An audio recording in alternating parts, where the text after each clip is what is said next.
What up, dude? What up, dude? What up, dude? What's up, everybody? We're back again. Let me know if you guys can hear me okay.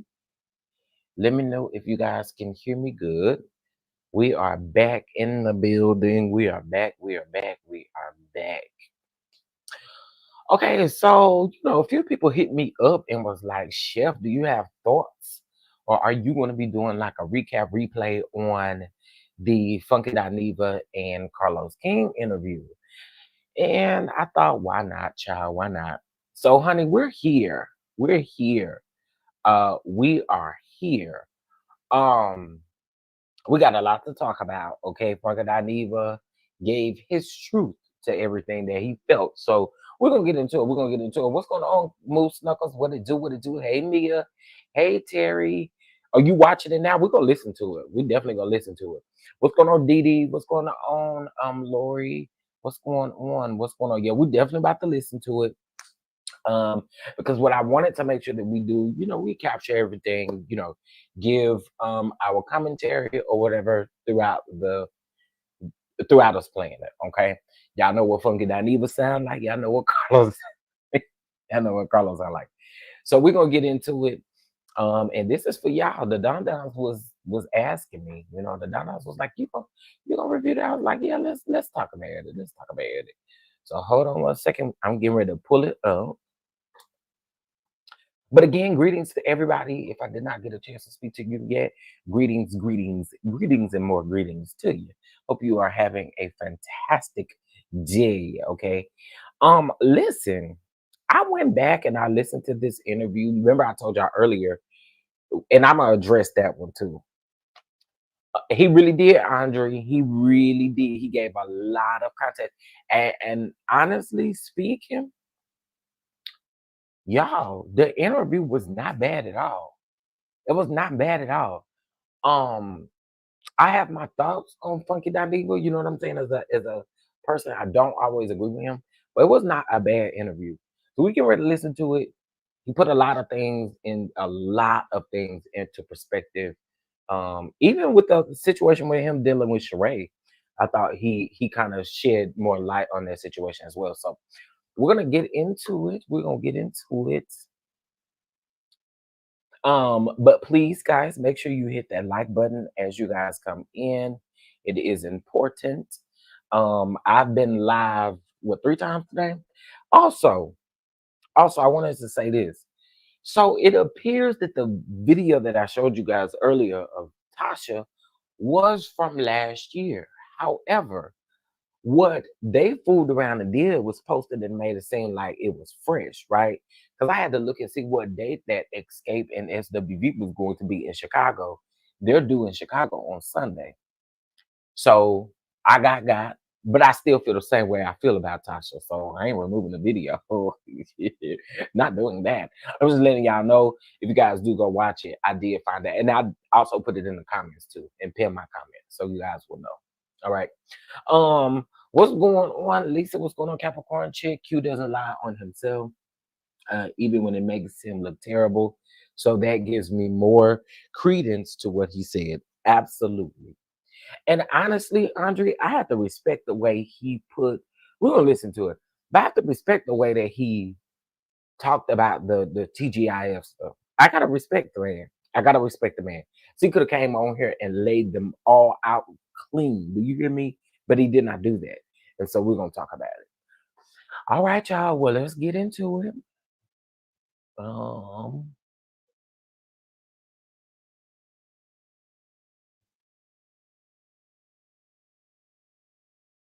all right, y'all ready, baby? Buckle up and let's get to it.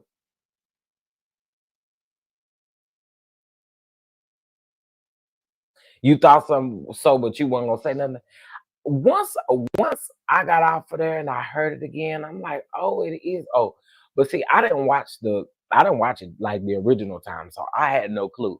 I had to go do a little research afterwards, and I'm like, okay, this interview old, but girl, I don't care because we still feel the same way we do about Run Tasha. It gave me some content, you know what I'm saying? Pretend like it's Throwback Thursday. All right, so we're gonna get into this interview. Hey, Lady B. Hey, everybody, come in. We'll get into this interview, and again, y'all know what they sound like.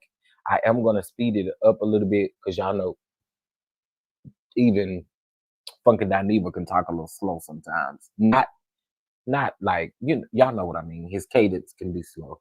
All right, here we go, child. Hey boy, he'll rank you and make you cry. And from that moment on, I was like, oh, bitch, I got something. What was your relation like with your father? Did you guys ever have conversation about you being gay? Did you ever come out to him? Mind you, this non-emotional black man, and he said to me, you've been walking around all these years carrying a burden that was mine to carry for you. Whoa. Boys can have daddy issues too. You know, my first sexual encounters were with extremely older men, 15 and they're like 40. You were molested. I know that now. Why are you getting on my tea like a therapist? But one of the biggest misconceptions about you is that you are this messy black queen. Baby, I could unravel so many reality TV shows right now, baby. Did Sheree Whitfield sue you? Oh yeah, so who would you say is a YouTube blogger that you feel like has next? There's a lot of people out there. ARMON is good in silo that he's good in, like that female rap. That was why, you know, when I made my departure from Fox Soul, which is a perfect segue, because I'm sure that's where we're going. They needed somebody who was brazen, cavalier, not afraid to speak. He or T.S. Madison were the best ones. Was Madison asked first before ARMON? Why were you so unhappy at TGIF? Just every damn day you came to work, it was fucking something. The deal fell through over $250. What was it between Claudia and Al that just made things so negative working at that time? I know that they had allegedly Al would contact producers, human resources, and do a lot of complaints and was a diva behind the scenes. Would that be true? So when you saw Armon's roast, what was your first thought? I thought it was extremely unprofessional. I thought it was gross. When you learned that it was officially canceled, what was the first thought that went through? This is stupid. And y'all had something, and it could have taken everybody to the next level. Y'all could have, I could have been like Portia, took a season off and came back. A lot of people feel like you hate black women. A lot of people feel like you are very disrespectful to black women.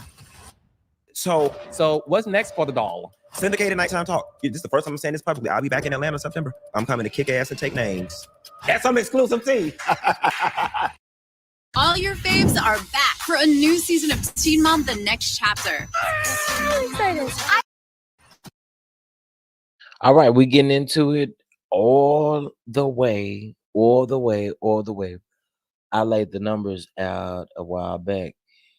I came to approximately the same dollar amount that he did, roughly $60K a year. Like I said, they had the money to pay him, all of them, the rate that they were owed. I agree. I do agree with that. All right, y'all. Let's get into it. Let's go. Hey, Raindrops. Now, before we get into this video, I want to talk.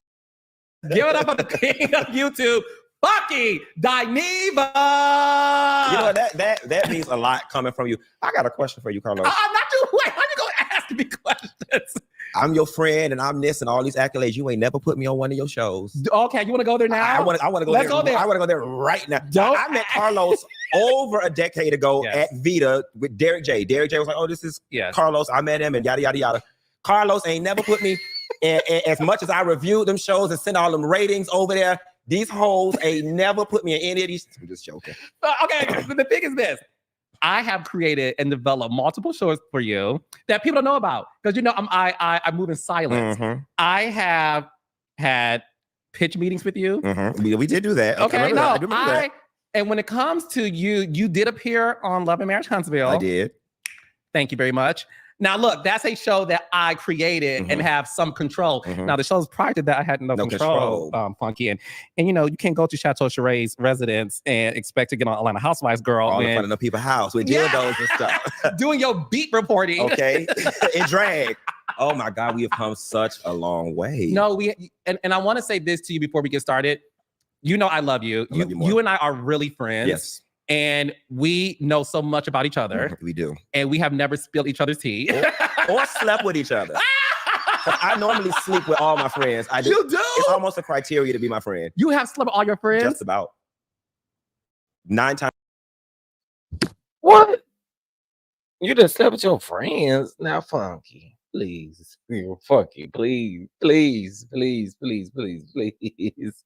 As I did, if you see me, that's some exclusive tea.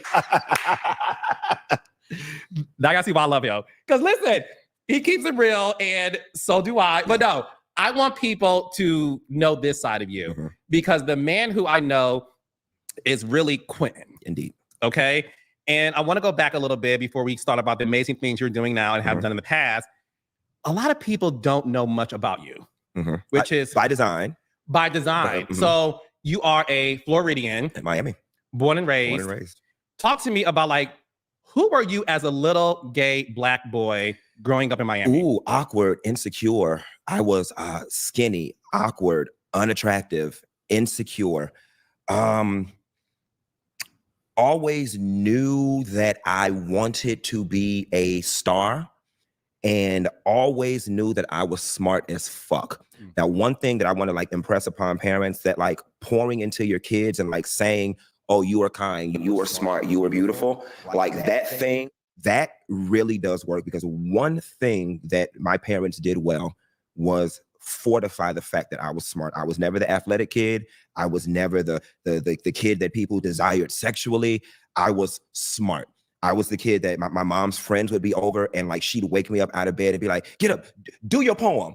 Get up and do your poem. You know what I'm saying? Or like I would speak and if I would say, you know, ain't, my mom's like, ain't, and she slapped my hand, ain't a word. And so, you know, growing up, that was one thing that I knew I had over everybody in the room around me. I was always the smart kid. And then on top of that, I was always the funny kid. And I learned very early on, you know, when you're a kid, it's the attractive kids and it's the athletic kids that get all of the glory and the popularity. And I was like, well, that's not my trump card. What was yours? And I learned that humor was my card. And that's why people kept me around. And that's how I got into the circles. I was a funny kid. And then again, too, being my mouth. You know, when you're awkward and skinny and you're gay, and mind you, elementary school, middle school, even early high school, I had no concept of what gay was. I didn't know. I knew I was different than everybody else. Now, all the other kids were calling me sissy and a faggot and all this type of stuff. And it's weird because I grew up in Carroll City, now called Miami Gardens, inner city Miami. But up until third grade, I went to a white private school. And you know, so funny, both of my parents are dead now, and I don't know why they took me out of private school. They probably couldn't afford it anymore. But fourth grade, I get taken out of private school and thrust into inner city Black school. And I don't understand these Black kids. I really didn't. Like, I came from an environment where people wore uniforms and nice shoes and spoke proper. Andre, we're gonna get there for sure, but I'm with you on that. Also, too, they budget freed up in a lot of areas over there on Fox. So they got rid of a lot of shows that they stated were expensive. They stated like that Jeezy show was pretty expensive. What's her name? That Tammy Mac show was pretty expensive to produce. There were several other shows. Remember, there was a time on Fox Soul, and I know we haven't got there just yet, but there was a time on Fox Soul where they literally had a layout of everything that they were going, all the shows. I know they do it now, but it was extensive, right? Their channel used to run literally all day with stuff. It doesn't do that anymore. So they freed up a lot of the budget around there. You know what I'm saying? So yeah, I'm with you on that one. For English and violence and anger and rap music, none of that stuff existed in the private school environment. And then all of a sudden now I'm in fourth grade around these, for lack of a better word, projectic ass children that's talking all this slang and they're so steeped in Black culture. And I had no idea what the hell was going on. And so, you know, I got teased and bullied and pushed on and hit on a lot. They bullied you physically. Yeah, at times. Yeah, there were times, you know, you go to the bathroom and a kid push you down or push you into a wall.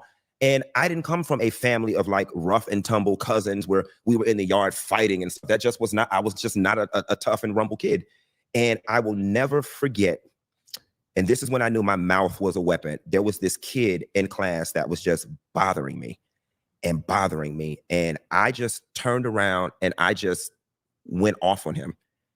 And I was scared to do it when I did it, but I did. And in that moment, the class erupted in laughter. And instead of him like getting up and hitting me, he started crying. And then my reputation became, oh, don't say nothing to that skinny gay boy. He'll rank you and make you cry. And from that moment on, I was like, oh, bitch, I got something. I got something, and I use my mouth to back a motherfucker up off me, and it's been that way. And that's when I knew. I was like, you got something. You got something. And that's why to this day, at 40 years old, a bitch do not want to tongue wrestle with me because you're not going to win. But that was how it happened. It was a defense mechanism. Been called fat sissies and stuff. Thankfully, I wasn't physically bullied, but I can relate to you in the sense of you have to defend yourself. And it's no mistake that you and I have created this path for ourselves to where we are self-made and we use our voice to be a weapon. And I've had to learn how to hone that too. And, you know, I also was the kid that got talked too much on Progress Report. I was a kid that got talked too much.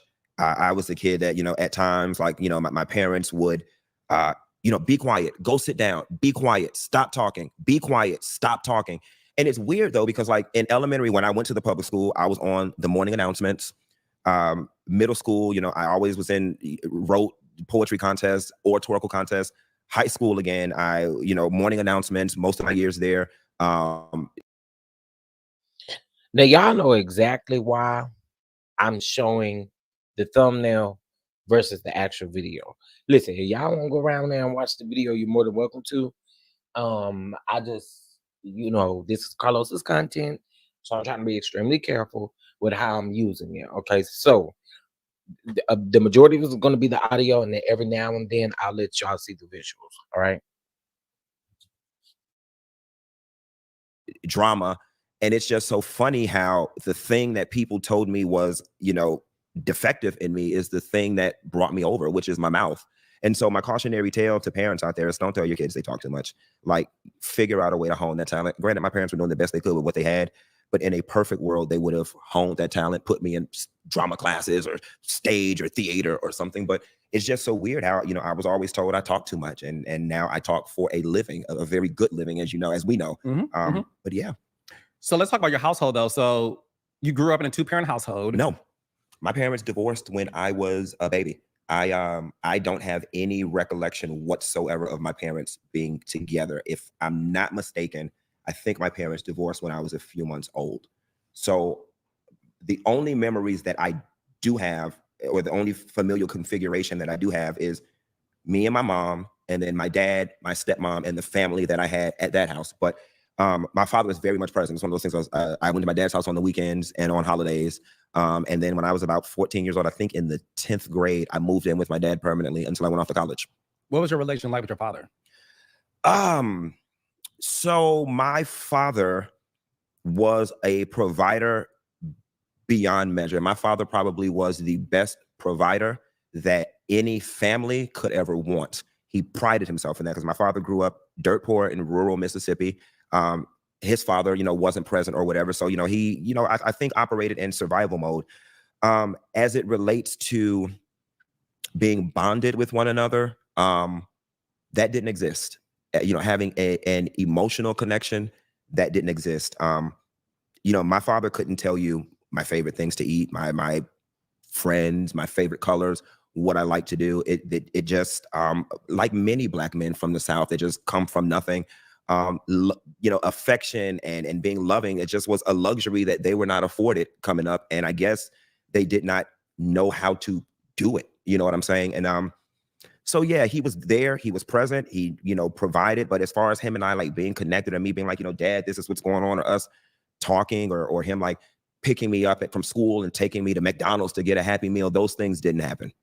Did you guys ever have conversation about you being gay? Did you ever come out to him? Yeah. So it's so funny, you know, being Black, you automatically assume that your father is going to be the one who has the issue, and that your mother is going to be the one that coddles you. And it was the other way around. I'll never forget, It's the other way around for me too. So I actually have to agree with him on that. It is absolutely the other way around for me too. My dad had it was like he was smiling about it. My mom, you know, she was not receptive to it at all. Like my dad was. My dad just was like, child, as long as you happy, you know what I'm saying? He grinning like I don't know what he was grinning for, but my dad was very receptive compared to my mom. maybe like 23, 24, 25, somewhere there. My mom had known him for 2 years, and he and my stepmom were in the living room. And, you know, we were having a larger conversation, and I told him, and he looked at me and he said, "You didn't even have to tell me that." He was like, "I watch those white people on MTV. I see what they do to their kids." He was like, "What do you think of me?" And he said, "Even if you were a serial killer, you're still my son. I have to love you." And then he took it a step further, mind you, this non-emotional Black man. And he said to me, "You've been walking around all these years carrying a burden that was mine to carry for you." And I was like, whoa. Because when it comes to like a, you know, showing like emotion and connectiveness, I had never, ever gotten a level of like intimacy or like emotional connection from my father. So I never thought he would have ever said something like that. And I'm going to be honest with you. A large part of me, because that is so counter who he is and was, a large part of me feels like my dad probably researched that online and kind of had that. Because it was just too poetic. It was too deep. It was too loving. It was too, let me wrap my arms around you and love on you. And that's just not who he is. He had never said anything to me or anyone in my presence remotely that poetic before. You know what I'm saying? And if I'm being honest, just his actions throughout my life didn't reflect that. You know what I'm saying? Was he mean to you? No, he wasn't mean. He was just not present, like emotionally. Like he was there. My father was in my life. I'm not one of those, oh, he ain't got no daddy, that's why he's gay. No, my father was there. Didn't want for anything. Made sure we had the best of the best. I have to always give him that. But as far as like, son, let me put my arm around you and love on you, it just simply did not exist. It's what I'm gonna say this to you. I relate to you on that too. My father is in my life. He's alive. My mom is deceased. Me and my father were not at all close growing up at all. Just wasn't. He was in the house. Yeah. But not there. Present in the house, but just not present, just not there. Just not to me. Yeah. To my brothers who watch sports with him, sure. My sisters, to gay Carlos, not at all. And it took me later in life, and I'm saying this because I want to speak on behalf of your father, if I may. What I learned from my father being born in 1949, having to grow up drinking from the colored water fountain, having a father who picked cotton, being born where you are told in Detroit, Michigan, as a teenager, the best you can be is working at Ford Motor Company, GM or Chrysler, work at a plant. And that's what he did, because he forgone his dreams of being a musician because he had all these kids. You know, I have 10 kids, right? I mean, 10 siblings. So what I learned, Quentin, is this. My father being born in 1949. Okay, y'all just heard Carlos say that he is one of 10 siblings. It's my very first time ever hearing him mention his siblings like that. I've never ever really heard him talk about his siblings. Very interesting.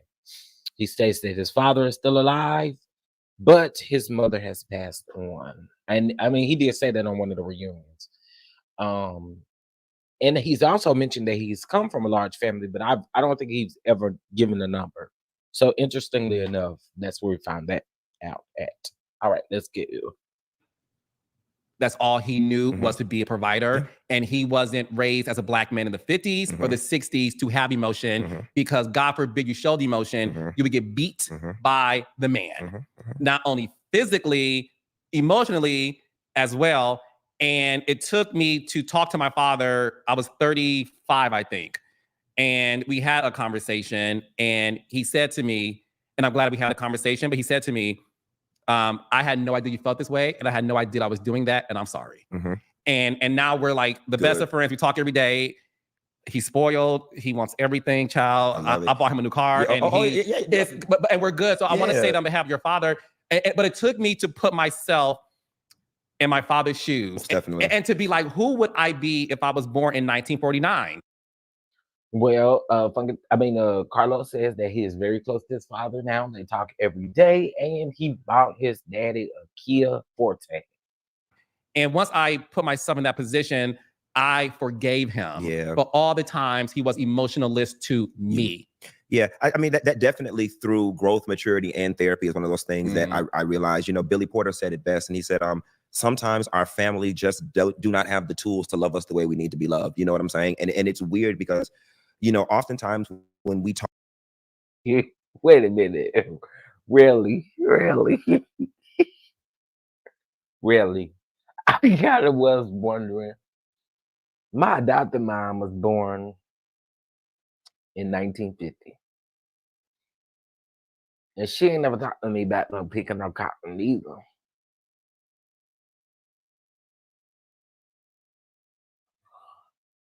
That's a good question. Hold on. I ain't gonna ask Siri because I think Siri gonna bullshit me. But let me Google it real quick, and I'm gonna get back with you in just a minute. But 1949, I just kind of wondered. I'm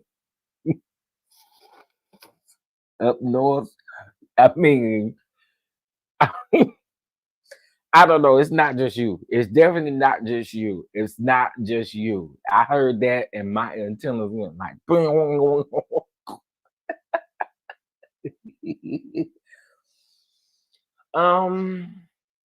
Yeah, I hold on. Emotionally as well. And it took me to talk to my father. I was 35, I think.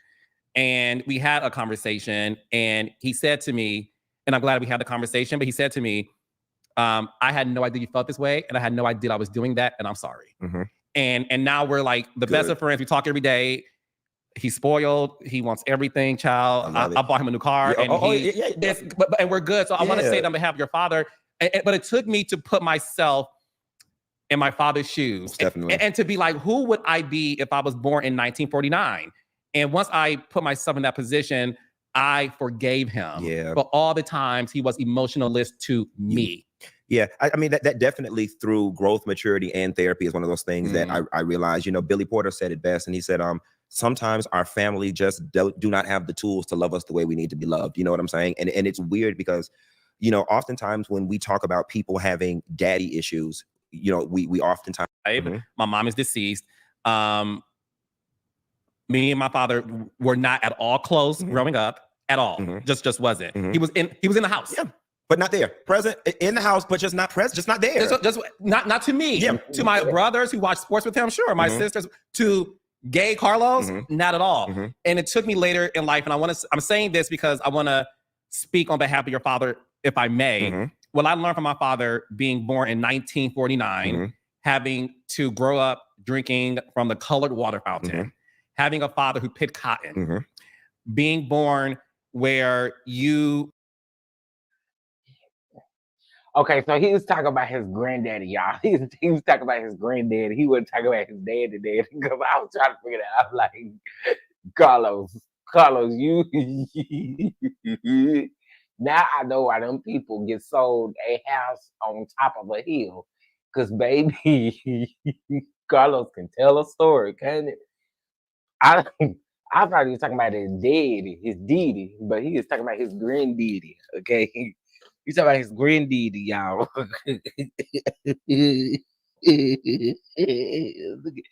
Look, wait.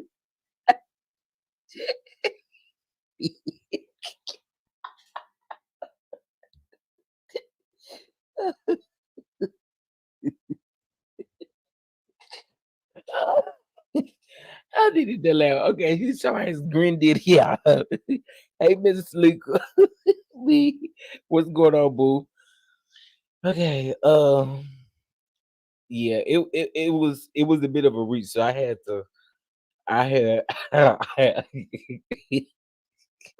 okay, let's keep listening, y'all. Are told in Detroit, Michigan, as a teenager, the best you can be is working at Ford Motor Company, GM or Chrysler, work at a plant. And that's what he did because he forgone his dreams of being a musician because he had all these kids. You know, I have 10 kids, right? I mean, 10 siblings. So what I learned, Quentin, is this. My father being born in 1949, That's all he knew was to be a provider. And he wasn't raised as a Black man in the 50s or the 60s to have emotion because God forbid you showed emotion, you would get beat by the man. Not only physically, emotionally as well. And it took me to talk to my father. I was 35, I think. And we had a conversation and he said to me, and I'm glad we had the conversation, but he said to me, I had no idea you felt this way, and I had no idea I was doing that, and I'm sorry. And now we're like the best of friends. We talk every day. He's spoiled. He wants everything, child. I bought him a new car, and and we're good. So I want to say it on behalf of your father. But it took me to put myself in my father's shoes, and to be like, who would I be if I was born in 1949? And once I put myself in that position, I forgave him for all the times he was emotionalist to me. Yeah, I mean, that definitely through growth, maturity, and therapy is one of those things that I realized. You know, Billy Porter said it best, and he said, sometimes our family just do not have the tools to love us the way we need to be loved. You know what I'm saying? And it's weird because, you know, oftentimes when we talk about people having daddy issues, you know, we oftentimes think of girls and promiscuity in girls. And I just think it's worth noting, well, why are you getting on my tea like a therapist? I just think it's worth noting that boys can have daddy issues too. Like, I remember when I first became sexually active, and you know, my first sexual encounters were with extremely older men. Like how old? Like I'm like 15 and they're like 40. We are going to go over common pieces of career advice that job seekers. You were molested. I know that now. Yeah. You know what I'm saying? Wow. I know that now. And it's weird because I don't know that I call it that and it's full regalia, because it's not like, you know, oh, I was sleeping somewhere and someone touched me. It was something that I sought out. How do you seek that out at 15? Was it just the internet, AOL, Miami Men for Men, the chat lines? And these predators, don't make me cry this interview. Okay. Yeah. And so, you know, it manifested itself that way. When I would come home from college, like I come home for Christmas or whatever, I would go to like my friend's house after we did Christmas dinner at my house. I would go to like my friend's house and I would just take to their dads, you know what I'm saying? Because their dads were just, you know, being the whole Bill Cosby thing. And I found myself taking to their dads or taking to their uncles, but that's kind of how that can manifest itself. And it wasn't, by the time you met me, my first live-in boyfriend in Atlanta, I was 26. No, I was 24 and he was 46. You know what I'm saying? And it's, you know, searching for that. You know, luckily, you know, through time and, you know, also having conversations. It's funny because after I came out to my father, we had that conversation, just that level of giving me something emotionally, it honestly, it cured. Okay. So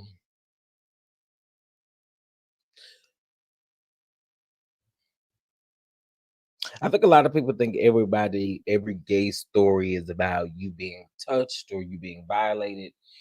There's quite a percentage that is the story, right? I mean, what Funky is describing, it's literally AB. It's literally AB, right? However, here's what I will say. That is, I mean, if that's what, I hate to sound, because I don't know how to say this without sounding a little harsh, but if the older men, if that's something that they seek, they're gonna make sure they get it.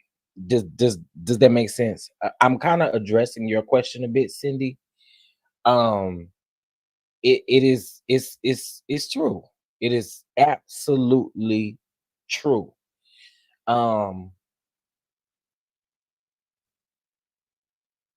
However,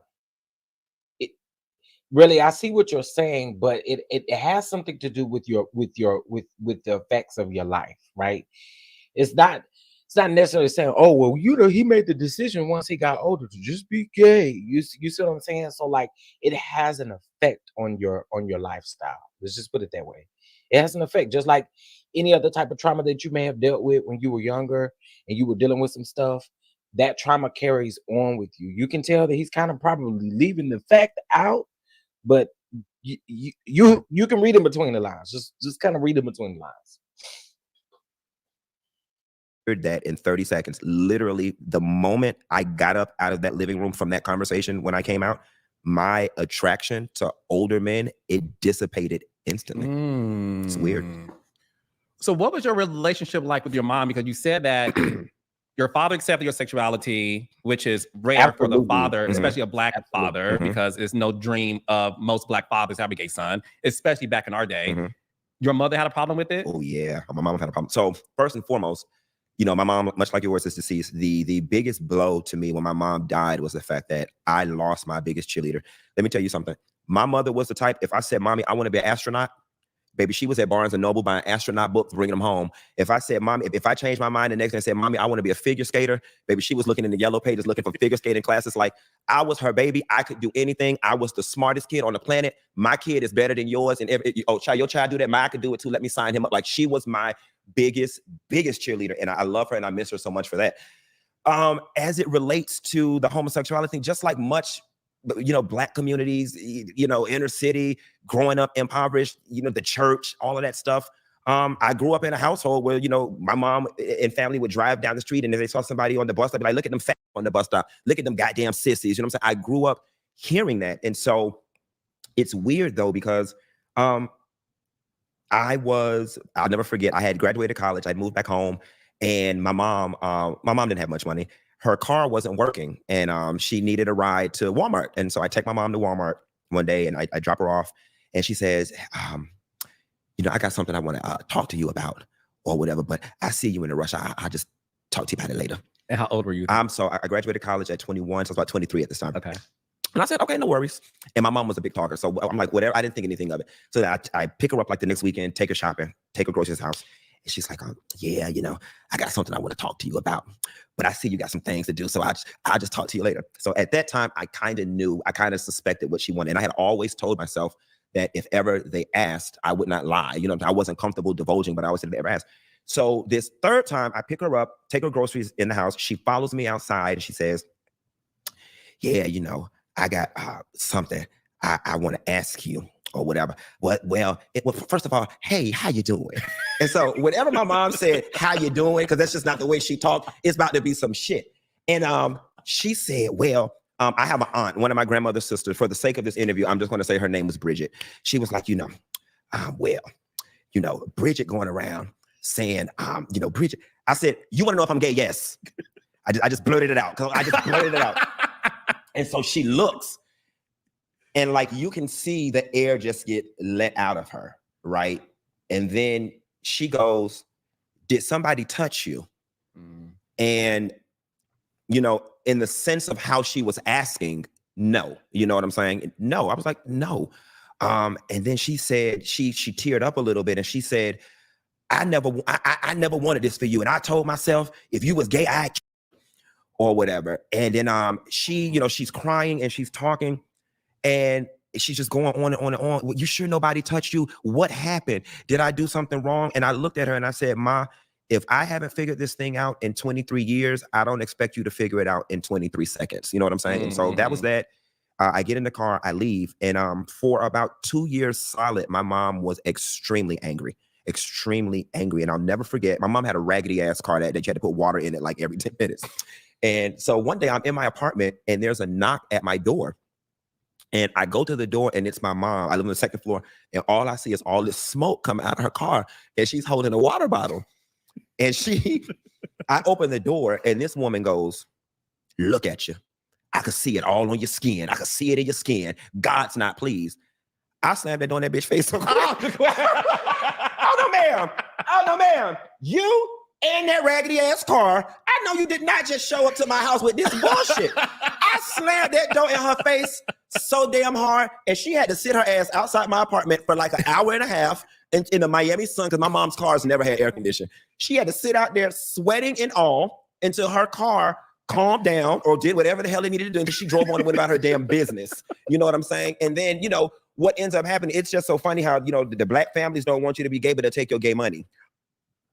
Baby, they will take your gay money in a heartbeat. And, you know, so it's, you know, when you're, and at the time I was just working a, you know, normal job making $50,000 a year. But when your mom needs $40, when she needs $75, you know, all of a sudden that gay leave your skin real quick. All of a sudden your skin real clear, Neutrogena worthy or whatever. But I will say this, after being angry for about 2 years, she finally came around. You know, she came around. I'll never forget. I had a conversation with her one time and I said, Ma, would you rather have a gay son or a dead son? And she said, Quentin, I'd rather have a gay son. And I said, you know, I remember growing up, you used to say and all this stuff. I said, now that you know your son is one of these facts, do you still use those words? And she said, Quentin, I do not. I tell people my son is one of the gays. And I told my neighbor Janice, you got to love your son. She got a gay son. And Quentin, you should see him. When they come after school, they just be a switching and a twisting, all down the highway. And I told my neighbor Janice, you got to love your son. You got to love him. And so it's just good to know that. Here's my son, and he is one of the gays.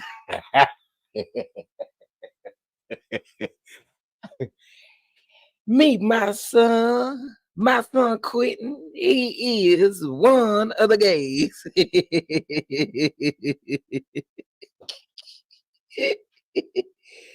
Okay, yeah, that was funny.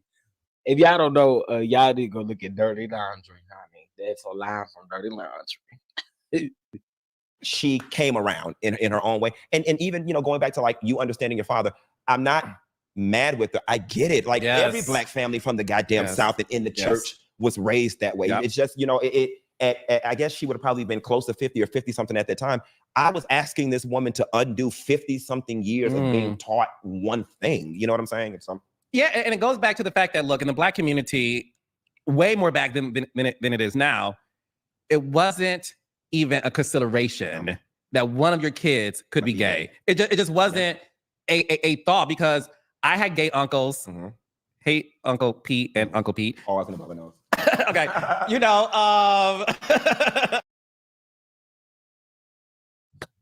Uncle Pete and Uncle D. Uncle Pete and Uncle D. Is they twins? Uncle Pete and Uncle D. Uncle Pete and Uncle D. Hey, Uncle Pete and Uncle D. Hey, Uncle Pete and Uncle D. Uncle Pete and Uncle D. He probably didn't really say D, but did he say Uncle Pete and Uncle D? Let me see. If he did, that's funny. I don't know. I tell people my son is one of the gays. And I told my neighbor Janice, you got to love your son. She got a gay son. And Quentin, you should see him. When they come after school, they just be a switching and a twisting, all down the highway. And I told my neighbor Janice, you got to love your son. You got to love him. And so it's just good to know that she came around in her own way. And even, you know, going back to like you understanding your father, I'm not mad with her. I get it. Like every black family from the goddamn South and in the church was raised that way. It's just, you know, I guess she would have probably been close to 50 or 50 something at that time. I was asking this woman to undo 50 something years of being taught one thing. You know what I'm saying? Yeah, and it goes back to the fact that, look, in the Black community, way more back than it is now, it wasn't even a consideration that one of your kids could be gay. It just wasn't a thought, because I had gay uncles. Hate Uncle Pete and Uncle Pete. Oh, I was gonna know. He did say Uncle Pete, Uncle Pete. he said Uncle Pete and Uncle Pete. I thought he said Uncle D. I was gonna say what? Okay, you know, look, that's like Uncle saying, bitch, don't spill my tea. All on this thing. My aunt and my mom, they be like, don't put me on that Facebook. But no, it goes to show that, look, I want you to know this. You do know that your mom and dad is looking down on you. Most definitely. So proud. Most definitely. And you have permanent guardian angels watching over you. And I'm sure you probably feel this way too. there's moments when you're going to feel their presence as you are protected from certain things. When you're saved from certain things, and when certain blessings come. Most definitely. You know, those are your parents. I tell people all the time, I am one of the most dangerous people you can probably ever come in contact with, because I've got two parents working it out for me in the spiritual realm.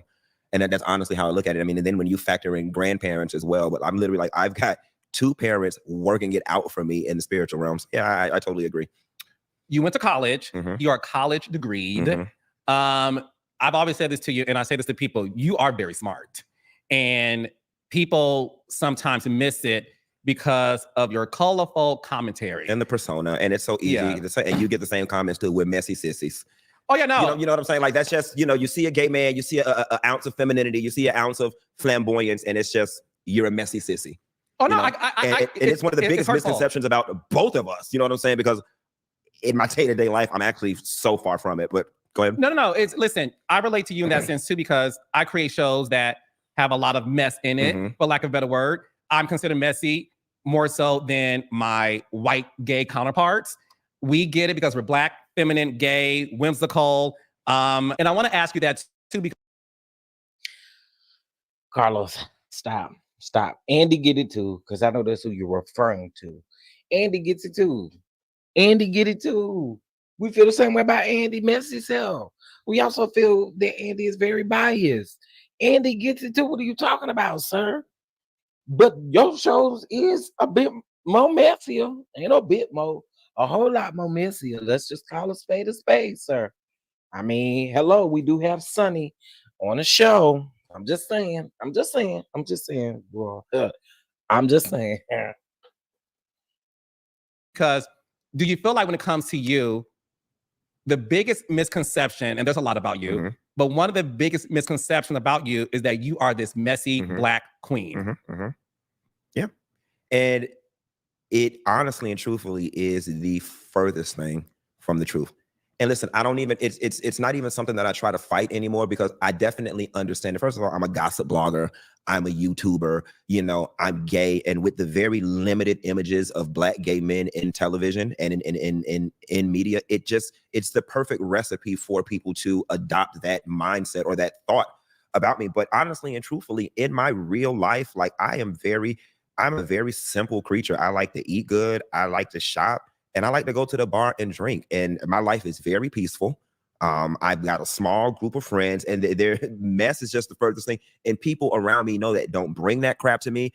I catch flack all the time on like YouTube when I say things like, I don't discuss other YouTubers, and people just don't understand why. And I'm like, because I don't like the drama and the mess that comes along with it. I don't like when my name is in the blogs and it's like Funky DINEVA and Carlos King. I don't like that. You know what I'm saying? So that whole messy thing, it's just not true. But it's also something that I've just been used to for a very long time. I'm brazen. I'm cavalier. I don't mind saying what needs to be said in any circumstance. I'm at the forefront of a lot of things. I can articulate myself very well, and I talk a lot. You know what I'm saying? I talk a lot. So I can understand how people have that perception, but it's simply not true. No, the thing is this, you know things about me that no one knows. Yes. You have known things about me back in the day. And I want to say this, I never said this publicly. Listen, there's a time when I used to like hang out a lot and party and all this other stuff. And I remember one day you called me, I would never forget this. You called me and said, girl, you need to chill out, because people are talking about you and you need to sit down. I will never forget that. And at the time, you have a popular blog and you could have easily reported it and said, girl, call us at the club and he was hanging out. You're not messy. And vice versa. There's people, so that's why I get upset that we can be funny, entertaining. We talk about the same shit y'all talk about. Just because we do it with a little flair. Right. Yeah, we're considered messy. We talk about the same exact shit. Is Joe Rogan messy? Right. Is Howard Stern messy? Right. Is Harvey from TMZ messy? And the sad part about it is, and they have no loyalty. You know what I'm saying? They have no loyalty. I want to tell you one of the greatest pieces of advice that I had ever gotten very early on in my career. Shouts out to John Murray, Sherry Shutterstick, the producer. Very early on in my career, I was talking to the phone, John Murray, and I knew John from AOL Black Voices. Like, that's how I first came across his name. But one day we were on the phone, and John Murray said to me, the true mark of a blogger is not what you tell, it's what you don't. And that just always stuck with me. And a lot of people, you know, and much like you, we have a lot of celebrity relationships. And how do you think I'm able to maintain these relationships with the Quads and the Heavenlies and all these different people? I know them girls T inside and out, you know what I'm saying? But I don't tell it, you know what I'm saying? And for what? They're my friends. And when you foster those types of relationships with people, they respect the fact, and they say, well, you know what, bitch? You know about that DUI I got last night, and you ain't tell nobody, so I'm gonna give you something. You know what I'm saying? I'm gonna give you. I'm gonna tell you about this bitch. Since you didn't. I'm a little messy too, and you know what I'm saying? Yes, I'm a little messy. Is listen, we all got a little messy in us. When people say they're not messy, I just look at you with a side eye. I really do. I look at you with a side eye because we all got a little mess in us. We do. We all living with a little mess in us. So y'all can stop sitting there acting like you ain't got a little messy in you. You messy with somebody. I don't care what you say. You messy with somebody. You talking to somebody on the phone, talking about somebody else's business. Stop playing with me, y'all. Please don't play with me. Everybody messy. Everybody is messy. And I said what I said, girl. You messy, girl. Listen, y'all messy. Yes, Harold, you too. You too. Messy. IPV, messy. You're messy. Y'all just got out of the phone. Y'all just got out of the phone gossiping with somebody a while ago. Right. Even the church folks messy. It's a mess everywhere. Y'all all messy. Girl. Somebody sitting on the phone right now being messy. Yeah, girl. Do that, and thank you so much for you to do that. I'm gonna tell you about this. I'm gonna give you something. You know what I'm saying? You call ain't that how the girls do it? Yes. That's how they do it. You know what I'm saying? That's how you and I know so much shit about the girls. You know what I'm saying? We would never. And that's why I get angry. Messy is spilling the tea of the shit we do know. Something. That's messy. Let me tell you something, and you more so than I. Andre. Andre say Andre is not messy, honey. I know a little messy when I see a little messy, honey. A little messy. Come on now, just a little messy. Y'all perfect. Perfectly messy. That's what y'all are. Perfectly messy. Baby, I could unravel so many reality TV shows right now, baby. I could simply unravel them. I can pull one string and unravel whole productions with the things that I know. But what good is that? Like, what fun is that? For what? I get nothing out of it. You know what I'm saying? And a lot of people don't understand. That's another reason why I let my written blog go. I let FunkyDineva.com go. I let it go because, well, several reasons. One, the industry was moving more towards video versus written blogs. That was one. And the only way that you could get your written blog to make money was exposing people and saying the most salacious stuff because you needed to get clicks in order to make money. And I just wasn't comfortable with it. I just did not like the way the industry was going. And I'll never forget, the turning point for me was somebody sent me Benzino's naked pictures and I posted them. And it just created this big shitstorm. Oh, it was that. And then it was, I think Carly Red at the time was saying Young Jock's is bigger than Benzino's. And then somehow or another, I end up with Benzino's pictures in my email box and Young Jock's pictures in my email box. And I post them, and it's just all of this stuff was going on online. And then I'll never forget, Benzino was reaching out to me because, you know, he was mad that the world was like criticizing his manhood or whatever, and it was bothering him. And it is weird because he was like, it's so funny. He was like, that ain't the real picture. This the real picture or whatever. And I'm just like, Lord, there's a whole lot going on right now. But I'll never forget at the end of that, I was like, I don't feel, this just feels dirty. This like, look at what you're doing. I'm like, you're posting people's naked pictures in order to, I was like, nah, this shit, y'all can have this shit. And that's when I left it. I left it alone, so y'all can have it. And it's funny because you had you have a college degree, you had a corporate job. What made you transition into doing the blogging in the first place? So I hated accounting, hated it from day one. But you know, when your education is in that and all your work experiences in that, that's just simply the only thing that you're qualified to do. If I could have, I would have been a damn good school teacher. And I probably would have excelled in like an advertising or marketing capacity. But when I was doing accounting, and you know, accountants make good money, there was never a right time to turn around and say, I'm going to leave accounting and go do an entry-level marketing job or go start school. So what I started doing was throwing parties in Atlanta, or at least attempting to upscale gay parties to kind of subsidize my creative side, because I didn't think that I could walk away from accounting. And as a result of doing that, I had a huge Facebook following, and I would just be at work and I'd be like, my boss brought her bald-headed ass in here today talking about her ugly ass children. Don't nobody want to hear this shit. Excuse me. And so it became like a little soap opera that I would keep up on Facebook. And people, you know, a day or two would go by without me posting, and people would be like, where's your post? Like, what's going on with your boss? Like, you know, we need to update or whatever. And then Housewives of Atlanta comes out. I don't think you know the story. Housewives of Atlanta comes out. And then that October, my friends and I decided we're going to be the housewives. We had a white girl with us, Roy Neal. She was Kim. And of course, who are you? Of course, Nene. I'm Nene Leakes. Of course, I'm Nene Leakes. And it's so funny. And you know what? I actually think you should embed my very first YouTube video. It's called My Hair Is Laid. Put it in the interview. You'll see it's on YouTube. My Hair Is Laid. And I find this Halloween, we were the housewives. Fast forward to like December, I'm cleaning up the basement and I find this wig up under the sofa. And I put the wig on, and this is the very first video that you guys will see. I'm like, yes, honey. Yes, bitch. My hair is laid, honey. Look at this bang, bitch. I'm just fat out on this wig. Like, I'm just feeling my beats with this wig, honey. I'm just feeling real pussy with this wig on, or whatever. And I thought this shit was so funny. And so I wanted to send it to some friends, but the file was too big to text. So I uploaded to this YouTube channel that I had since I was a teenager. Just you know, you have to sign up for YouTube. So I said, how can I show it to my friends? I upload it and then I send them the link so they could see it. And I had another friend, my friend Tim Jones, dared me to put it on Facebook. And I put it on Facebook, and because I had this huge Facebook following, like it went viral, for lack of a better term. And of course, the responses were mixed. Like the girl thought it was funny. Of course. All of the guys were like, man, what type of ass shit is this? What? And then now my phone's ringing off the hook from like all my friends are like, Quentin, like I just got a call from like, you need to take that down. Like, what are you doing? You know what I'm saying? And I take it down for what? At the point at which the phone calls are going around, there's no need to take it down because the damage is already done. Yeah. Everybody's already talking. I did it. So I'm like, fuck it. I did it. It is what it is.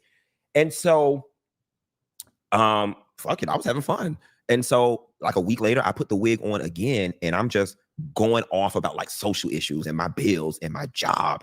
And I said, oh shit, this shit's kind of invigorating, right? You know what I'm saying? Like with that wig on, I was able to say things that Quentin couldn't say. And so literally, guys, Funky DINEVA literally just started out as like a journal. And I would just talking to it was never intended to be a business. And y'all got to understand, when I came out 13 years ago, the word YouTuber did not exist. The phrase social media did not exist. The word influencer did not exist. None of those things existed. And I, at this point now, I've got like 4, 5, 6 videos of I'm just venting, just talking about random shit. And I get this email from YouTube. At that time, you had to be invited to partnership. I get this email. I didn't understand it. Again, YouTubers didn't exist. And so I ignore the email. What's this bullshit? I ignore the email. About a month or two later, I get another email. I'm bored at work. I fill the email out. And that month, I think I made maybe like $40 in YouTube cash. Like, okay, I was like, well, you know, gas money. I was like, whatever. And so the next month, I make like $88. Now you got to make $100 in order for YouTube to pay out. FYI, I made like $80. I'm like, okay, this could be gas money. Fast forward, I was sick at work. I took off Monday through Thursday. I called my boss on Thursday and I said, hey, John, listen, I said, I've been out up until Thursday. I might as well just stay out, get well. I'll either come in over the weekend or come in on Monday. And he said, you know, Quentin, you've been out this long. It creates a nice natural stopping point. He said, it creates a nice natural stopping point. He said, I can tell that you're not happy. So we're just going to end this relationship here. And I was so sick. I looked at that phone, Carlos. I rolled back over and put the damn phone on the bed. I just didn't give a damn. For one, accountancy is the type of thing. All I had to do was call the temp agency on Monday. And I'd have another job by Wednesday. I could temp somewhere. So I wasn't really pressed. Yeah. But so I was like, that's what I'll do. I did it before. And I said, okay. When I woke up that Monday and I got ready to do my thing, send my resume out, I said, you know what, Quentin? Sending your resume out for another accounting job is literally you auditioning for misery. You're walking in saying to somebody, excuse me, Carlos King, can you please pay me to be miserable? And I said, you can't do it. At the time, Obama was in office and unemployment in Georgia was about $1,400 a month. And I remember saying to myself, I don't know what this YouTube thing is. I made a couple dollars over here. Okay, if I can get $1,400 on unemployment, if I can get these videos to make another $1,400 or $1,500, that's $3,000 a month. I can live off of that. Mind you, my rent was only $600. So I was like, if I can get these videos, $1,500 from these videos, $1,500 from unemployment, I can live off of this. And within about 4 months, bitch, I was on the first Love and Hip Hop reunion. It's no longer a time for putting off. Listen, I hope y'all enjoying this because, you know, this interview was a bit long. You know, I honestly think he could have broke it down into, you know, parts, but he did not. You know, he left it like it is. Rather a time for making the But it's most. quite long. It is an hour and 49 minutes, and maybe we're just 50 minutes in. Okay, but it gets good. It gets good. It gets good. Let's keep going. I'll never forget Katrina Daly. I'll never forget. I was sitting at home. I was doing my videos. That's when our first season of Love and Hip Hop. Let me say this to you and to Mona. I would not have a career or be here today if it was not for the Real Housewives of Atlanta and if it was not for Love and Hip Hop. Those are Love and Hip Hop Atlanta. Those are the two shows that broke me, that put me on television, so on and so forth. I'm doing my little videos. You know, the first early seasons of Love and Hip Hop were the best. You know what I'm saying? So I'm like, I'm going in. And mind you, I'm the first bitch on YouTube to ever do reality TV reviews. Okay, it was not a thing. It wasn't a thing. And to give me my things, bitches. Do you feel like, not to cut you off, I want to finish the story. Do you feel like you don't get your things? Nah, real talk. Thank you, Funky. Thank you. Thank you. Thank you. Thank you. He is one of the no, he is one of the first. He is. Absolutely. Gotta give it to him. Gotta give it to him, y'all. Gotta give it to him. I remember when my first apartment was actually $515 a month for the rent. Actually, I take that back. It was not the hood. It was a very nice neighborhood in far north Dallas. And actually, it was not 515. It was 515 when you added on all the extra things. But it was originally, it was originally I believe it was like 490, 497, I believe. I moved in on a special. I did. I moved in on a special. Ain't even finna hold y'all. But back then, apartments didn't mind running those specials and doing all that kind of stuff. Now, girl, if you pay 5 months worth of rent, girl, you get a week free. Girl, that ain't no special. But around in that time in Dallas, it was a nice like area. So like, yeah, I'm here. All right, let's go. I will say this while you think, me included, and I'm saying this to you on some real shit. We are able because of you, me included, me and my company, my shows I create. We are able because of you. Thank you. Me and every Black, white content creator who either do interviews or recap reality TV. I need you to know this. We all bow down to you. You got to do all that. No. We are. But I because was one of the first. No. My problem is this. What makes me upset is the moment people reach a certain level of success, they don't want to acknowledge the person who inspired them. And if you never heard it after today, I'm saying to you, I didn't get my start doing YouTube, but bitch, it doesn't miss me that I have the subscribers I have because we all know how algorithm works. Whatever you talk about, my shit comes up next. and people be like, so what so I need to know that, but continue. So do I get my things? No, I don't, but they're coming. And they're coming. They're coming. I feel them. They're you know, the universe. My things are definitely coming. So what was I? So you were doing Love and Hip Hop. So I'm in the living room. I'm in the living room. I'm doing you know, making a couple hundred on YouTube, get my little unemployment. I get an email from this producer named Katrina Daly or whatever. And she's like, hi, I'm a producer from Love and Hip Hop Atlanta. And we see your videos and we would like to know if we could license your videos using Reunion. Now, mind you, I'm not in the business. I don't know anything. And at this time I had met Candy. I had met Candy Burris. She literally was the only person I knew in the business. And so I called Candy and I'm like, listen, I got this email from this producer. I don't know what this is. Candy says, can I get my agent involved in this? And her agent is Tracy Christian, who is now my agent. And I have to give Candy her flowers. If it was not for Candy Burris, I would not have gotten an agent. You know, Tracy ended up becoming my representation and still my representation to this day. So she calls Tracy. You know the relationship between Tracy and Mona and all of that. Yep. And she also reps Mona. And also helps sell Love and Hip Hop to VH1 and all these things. So like, what better person? So this woman named Tracy calls me and goes, yeah, so I talked to them and, you know, they want to pay you $500 and use your footage in perpetuity. I had never heard the word perpetuity before. I didn't know what it meant. I was just so happy somebody saw my little black ass. Okay, so I was like, cool, let's do it. And then Tracy calls me back and she goes, hey, I just talked to them again and I got something better. I told them instead of using your videos, why don't they just use you? I was like, great. She said, but the bad news is they're not going to pay you. So I was like, well, bitch, where my $500? I was like, hold on. Like, y'all was just going, Mona, you an old tricky bitch, honey. Old tricky bitch. I was like, where my $500? So they fly me to, I'm gonna tell you how else Mona fucked my money up. Let me tell you. No, I'm gonna tell you. So they fly me to VH1. I do the whole thing. That's when I'm sitting in the audience with the wig on it, and everybody makes a big Dwayne Wade comparisons between me. Okay. So then fast forward after that, I developed this great relationship with Mona and the people that they love me. That's when they do the Love and Hip Hop Dirty Little Secret special. They filmed it at the strip club in Atlanta. Let me tell you how Mona put my money up. So I'm getting my good unemployment, my good $1,400 a month in unemployment. I go to that strip club. They hand me employment paperwork. I fill out the employment paperwork. I guess them hoes ran to the Department of Labor with their goddamn paperwork. Bitch, let's just say we filmed on a Tuesday. I was supposed to get my check on Thursday. Bitch, my unemployment did not come. Them girls said, no, ma'am, you got a job, Miss Girl. Them girls, mind you, Mona and them only paid me $500 more. That was my $500. Mona, you fucked up all my unemployment over $500. But I'm going to tell you something.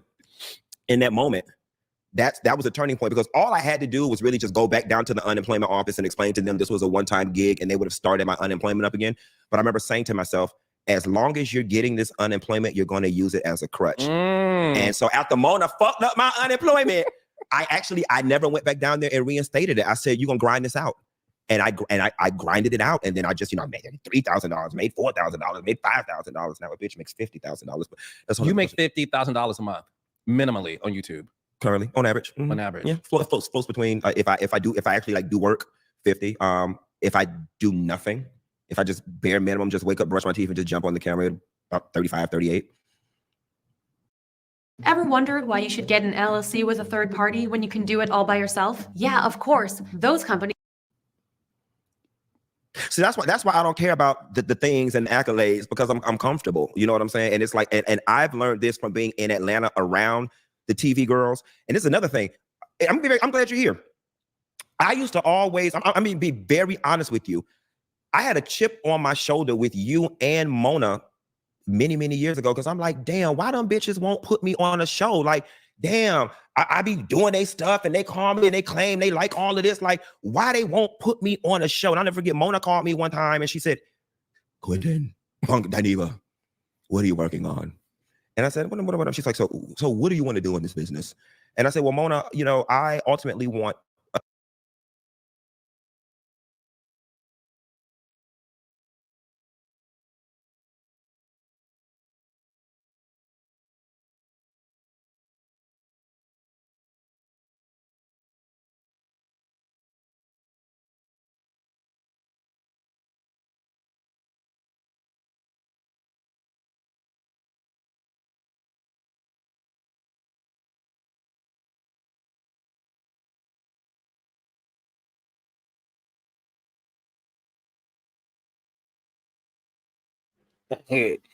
Why fucking not even do Mona voice like that? I'm here, y'all. I'm here.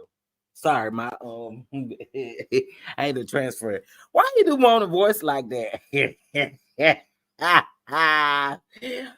Oh wait, I'm finna run it back. Why you do Mona voice like that? $50,000. But you make $50,000 a month minimally on YouTube. currently on average. On average. Yeah, floats between if I actually like do work, 50. If I do nothing, if I just bare minimum, just wake up, brush my teeth, and just jump on the camera, about 35, 38. So that's why I don't care about the things and the accolades, because I'm comfortable. You know what I'm saying? And it's like, and I've learned this from being in Atlanta around the TV girls. And this is another thing. I'm glad you're here. I used to always, I mean, be very honest with you.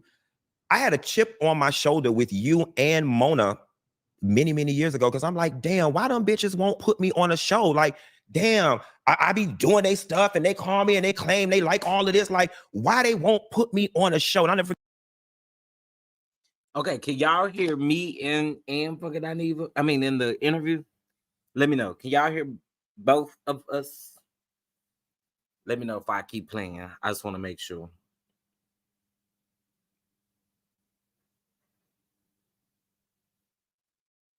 Yes to both. Okay, cool. Listen, y'all, please make sure y'all hit the like button. Please. Also, too, if you would like to,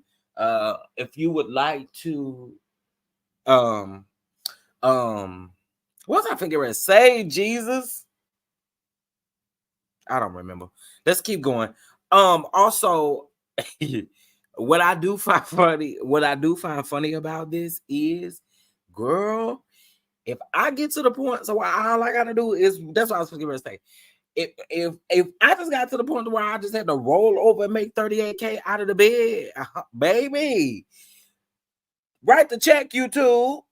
Write the check. Your turd. Please write me the check. Okay, your turd. Yes, we need the money. Your turd. And stop taking so much out of people's check. Mona called me one time and she said, Quentin, DINEVA, what are you working on? And I said, what? She's like, so what do you want to do in this business? And I said, well, Mona, you know, I ultimately want a talk show. I want to be a talk show host. She's like, what are you host? She's like, I be doing their stuff and they call me and they claim they like all of this. Like, why they won't put me on a show? And I'll never forget, Mona called me one time and she said, Quentin, DINEVA, what are you working on? And I said, what? She's like, so what do you want to do in this business? Hilarious. And I said, well, Mona, you know, everybody, that's what Mona sound like. Oh God, that's funny. I ultimately want a talk show. I want to be a talk show host. She's like, we're gonna get there together. We're gonna do that. You know, just something like that. Girl, Mona ain't did shit. And I love Mona. Mona, I'm still waiting on my damn show. Mona ain't did shit. When Mona needs something, and I love Mona. I'm just joking. When Mona needs something, we love Mona. Mona will gas you up, honey. Mona will gas you up to get what you need, get what you need. Girl, Mona ain't never paid me no more than $550 goddamn dollars. Okay, but I love you, Mona. You gave me my starts and you keep me working and you keep me, you know, Mona, being on your stuff. Carlos over there really kikiing like he don't pay his cash $2,500. You sure on the kikiing, ain't it? He over there. Hey, what you kikiing about, Carlos? Because you right up the alley with Mona. What you kikiing for? I got paid on the back end through exposure, I guess. But what I've learned, what I've also learned too, like being in Atlanta and being around the girls on shows that you guys cast and stuff, I always wanted to be on TV. And then, you know, when you get in the business, the TV girls used to make the internet girls feel like shit. Oh, you're just a YouTuber. You're just a YouTuber. They still, some still do. But the gag is, bitch, you only get paid for 13 weeks. Carlos, including you. That's the gag. That's the gag. You used to say it. That's the gag. And I don't have to deal with the stress that you do. I don't have to get drinks thrown on me. And I make more money than a lot of y'all. You know what I'm saying? I simply do. And that's what the girls don't understand. And I always tell social media people this. TV don't pay until it pays. Okay? It don't pay until it pays. And a lot of the girls think just because a bitch on TV, they're making money. And when I started hanging out with the girls, and I was like, oh, your life is not fab. Like, you ain't got shit. And I was like, oh, baby, I'm content right here where I'm at. I promise you, while I want my career has never been one of a producer has called me and given me this opportunity. Everything that I've always had and every level that I've always gone to, I've had to build it myself. And I'm all right with that because it gives me autonomy. I don't have to answer to nobody. I make the type of money that I want to make. I'm in control of what I make. And it's just easier, you know what I'm saying? And I can't be fired. I can't be let go because I ain't got no storyline, or I can't, you know what I'm saying? Or the network is doing whatever. So honestly and truthfully, if I died on YouTube, I always tell people this: if God came down right now, Carlos, and said, Quentin Antoine Latham, I will never give you a morsel more than what you have right now, baby, I'm so content. I am so okay with that. Listen, well, first of all, that's beautiful to hear. I do want to go back because I want to be able to answer your question too, because you and I have talked about this before, but I want to be able to address it for the audience too.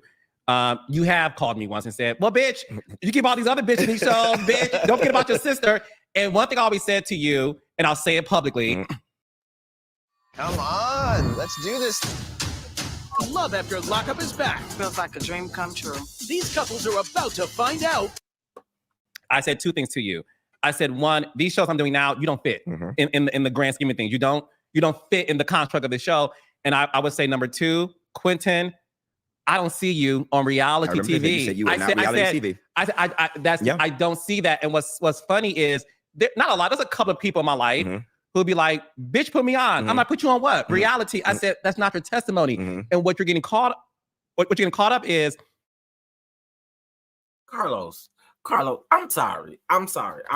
Here's what I gotta say to you, Carlos. Everybody that you put on the shows ain't reality stars either. Hello, we're looking at Trish.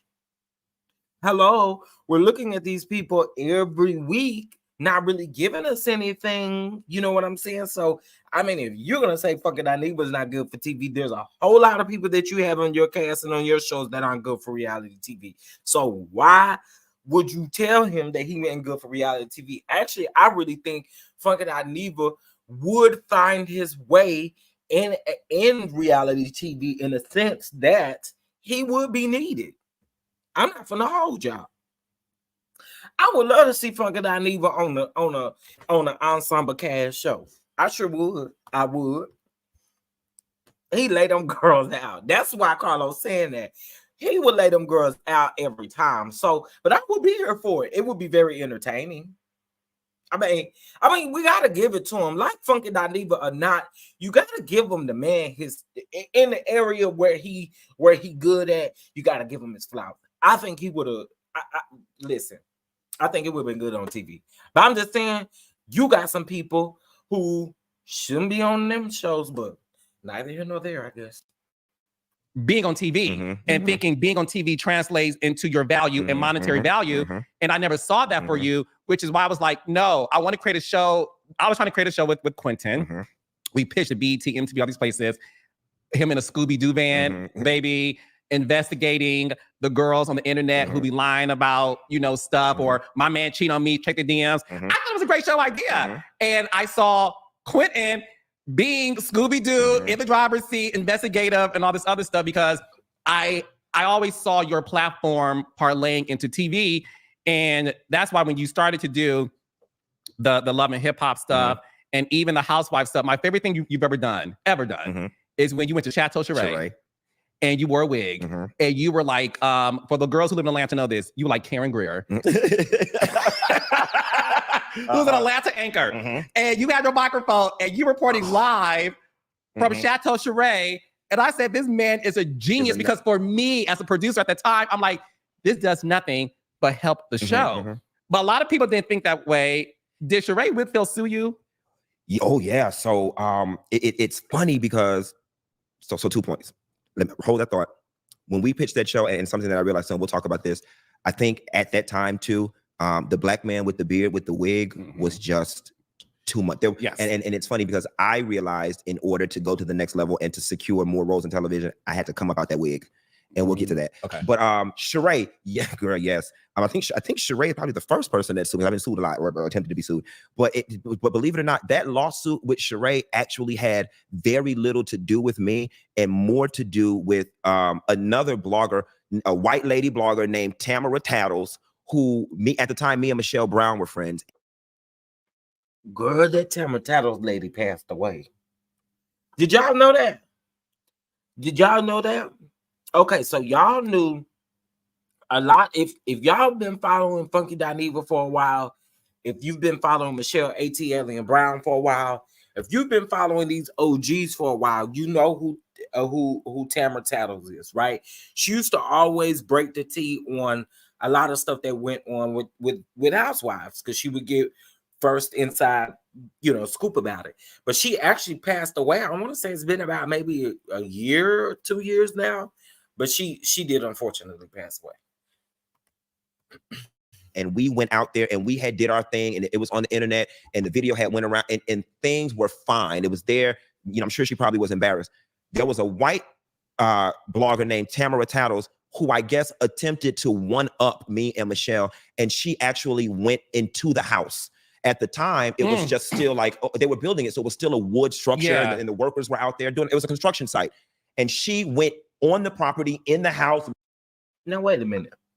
How the hell did Sheree afford to try to sue somebody, but she can't pay the people to do the house? It wasn't nothing but sticks and dirt out there, according to Lanithia Monique Leaks. Ooh, girl. Looking around, talking to the Mexican people, taking pictures and stuff. And it was at that point where Sheree, and I don't blame her, she was like, oh no, I'm tired of this shit. I'm finna sue these bitches because y'all are going in my property. So, Michelle and I actually ended up getting sued because I guess Sheree was like, well, shit, since I'm already down here finna sue this bitch, I might as well put everybody else's damn name on it too, because at least y'all seen the video. I was by the bus stop on a busy route with the answers, okay? I was on the bus stop on a busy route. That lady went in her house. And so I absolutely do not blame Sheree for pursuing us. But yeah, ultimately it ended up getting thrown out. I think the judge, if my memory serves me correctly, said we had to stay away from her property for like a year or 18 months or something like that. Did you have to pay out of pocket to defend yourself? Yes. Well, no. And I'm glad I didn't, because I didn't have no money. I had a lawyer on Twitter, Judge Kimberly Bando, down in DeKalb County. I think Kim is in Clayton. Shouts out to Judge KB. An attorney reached out to me and offered to defend me for free. Damn. An accountant deposited money at Frost Bank by mistake. Girl. So their Frost banker drove. Praise the Lord. Y'all know Sheree, it would say that Sheree didn't pay them people, and she was in a bunch of lawsuits with them contractors and stuff. That's what they said. That's what they said. Y'all, please do me a huge favor, hit that like button. Y'all, bless the kitch it. Also too, if you want to be a part of the drawing, a part of the giveaway. Sorry, I keep saying drawing, but a part of the giveaway, 3 items from our store with a $25 Amazon gift card with $20 donations over to the Cash App or to the Venmo. First drawing is on the 16th. Second drawing is on the 31st. All right, let's keep going, baby. Well, because I didn't have no money at the time. You've been sued before? Not before. You've been sued by other reality stars or celebrities? No, I think Chris Stokes filed suit against me. Sheree filed suit. A couple other people have tried, but they just always get thrown away. They always get thrown. People try. It's very, very, very hard to prove defamation. It's extremely hard to prove defamation. Like you've got to prove. That Chris Stokes stuff was a mess. If y'all wasn't around during that era, that Chris Stokes stuff, let me know. It's 168 people in here. Do y'all remember that Chris Stokes stuff? Somebody tell me, do you remember the stuff that Funky DINEVA went through with Chris Stokes, and so did Michelle ATL and Brown? I think that's where it originated from. And he was friends with Michelle at the time. Y'all remember that? Let me know in the chat if y'all remember that. Number one, what the person said was false and erroneous, and then you've got to prove that it cost you some type of monetary harm, and that's the part that always gets. Girl, you ain't even got nothing going on. What did it harm? And it's the truth, and everybody else is saying it. You know what I'm saying? So, and a lot of bloggers, I've actually mentored a lot of bloggers through the cease and desist process and the court process or whatever. And then you'll find a lot of times that these celebrities, the new game is. We don't even want to win. We just want to bankrupt you. You know what I'm saying? We just want to bankrupt you. So we just want to get you, caught up in court. And it's funny because you have to defend it, because if you don't, they'll get a default judgment against you, then you will owe. But that's the name of the game now. So all you bloggers out there, on all that messy shit and just running with stuff, chill out. Who would you say is a YouTube blogger that you feel like has next? Like when you look at him or her being the legend that you are, would you say like, now that bitch is going to be not the next you still hear, but like just so there are a lot of people on YouTube that have a lot of talent, right? DJ Richie Sky is a great friend of mine. I love what he's got going on because he's polished. He's polished. Like Funky DINEVA will never be ETV material. I'll never be ETV. I'm not that's just not what I give. I'm not, and I'm okay with that. I love him. I absolutely love Bondi Blue. Although we are not in a relationship and I don't have an issue with this person, I just don't particularly care for the way they move. But there is something to say about the business that Tasha K has built. You know what I'm saying? Like I don't necessarily agree with her methods and some of the things that she does. And I spoke earlier about being in exposure culture. I don't particularly care for that, but she definitely, she has something. There's a lot of people out there that have something, like Lovely T and her reporting abilities. There are a lot of people, but even Armon Wiggins, like Armon is good in the silo that he's good in, like that female rap stuff. He's good. That was why, when I made my departure from Fox Soul, which is perfect segue, and I'm sure that's where we're going. I'm sure, but that was why I was like, this guy is good.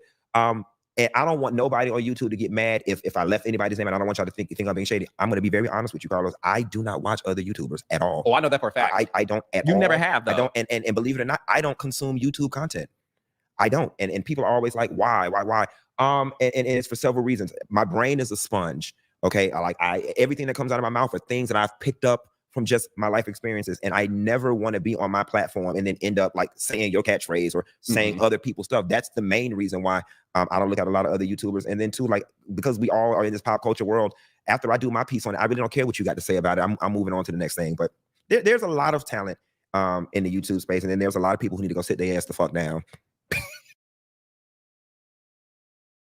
There are 15 new jobs added to Indeed every second. So how do you sift through so many jobs to find the right one for you?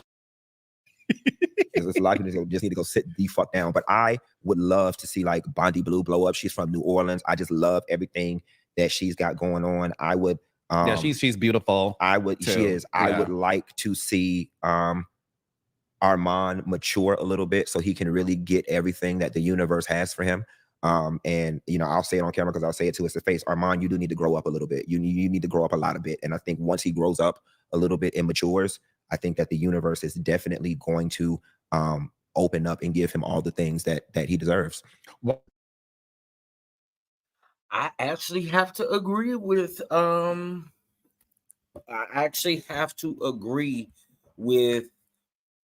him on the Armon piece. I do think that Armon he does have a level of maturity. You would think, he's come along with T.S. Madison.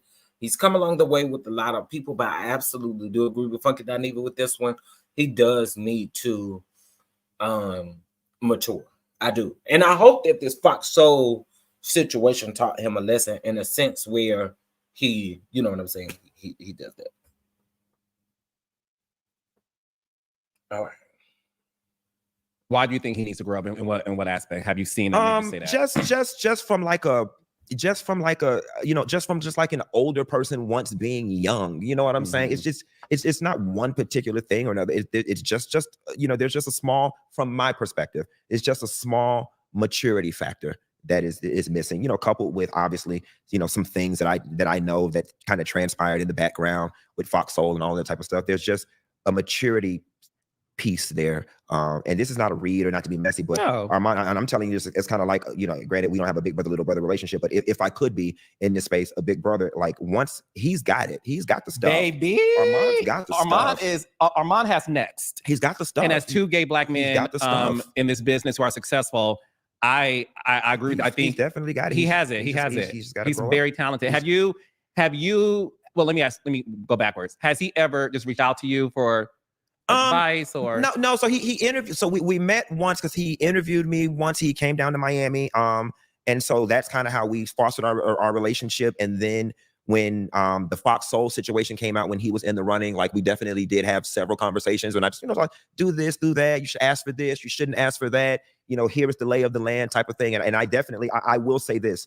I feel like in that situation, I did for him what I would want someone to do for me at a job. Like I was like, here is the official handbook to how to do the job. And then here is the unofficial handbook. Here is all the backstory. Stay away from this bitch. Don't talk to this one. Watch what you say in front of this one. Ask for this, ask for that. Don't do this, don't do, like, I literally gave him all of my experience.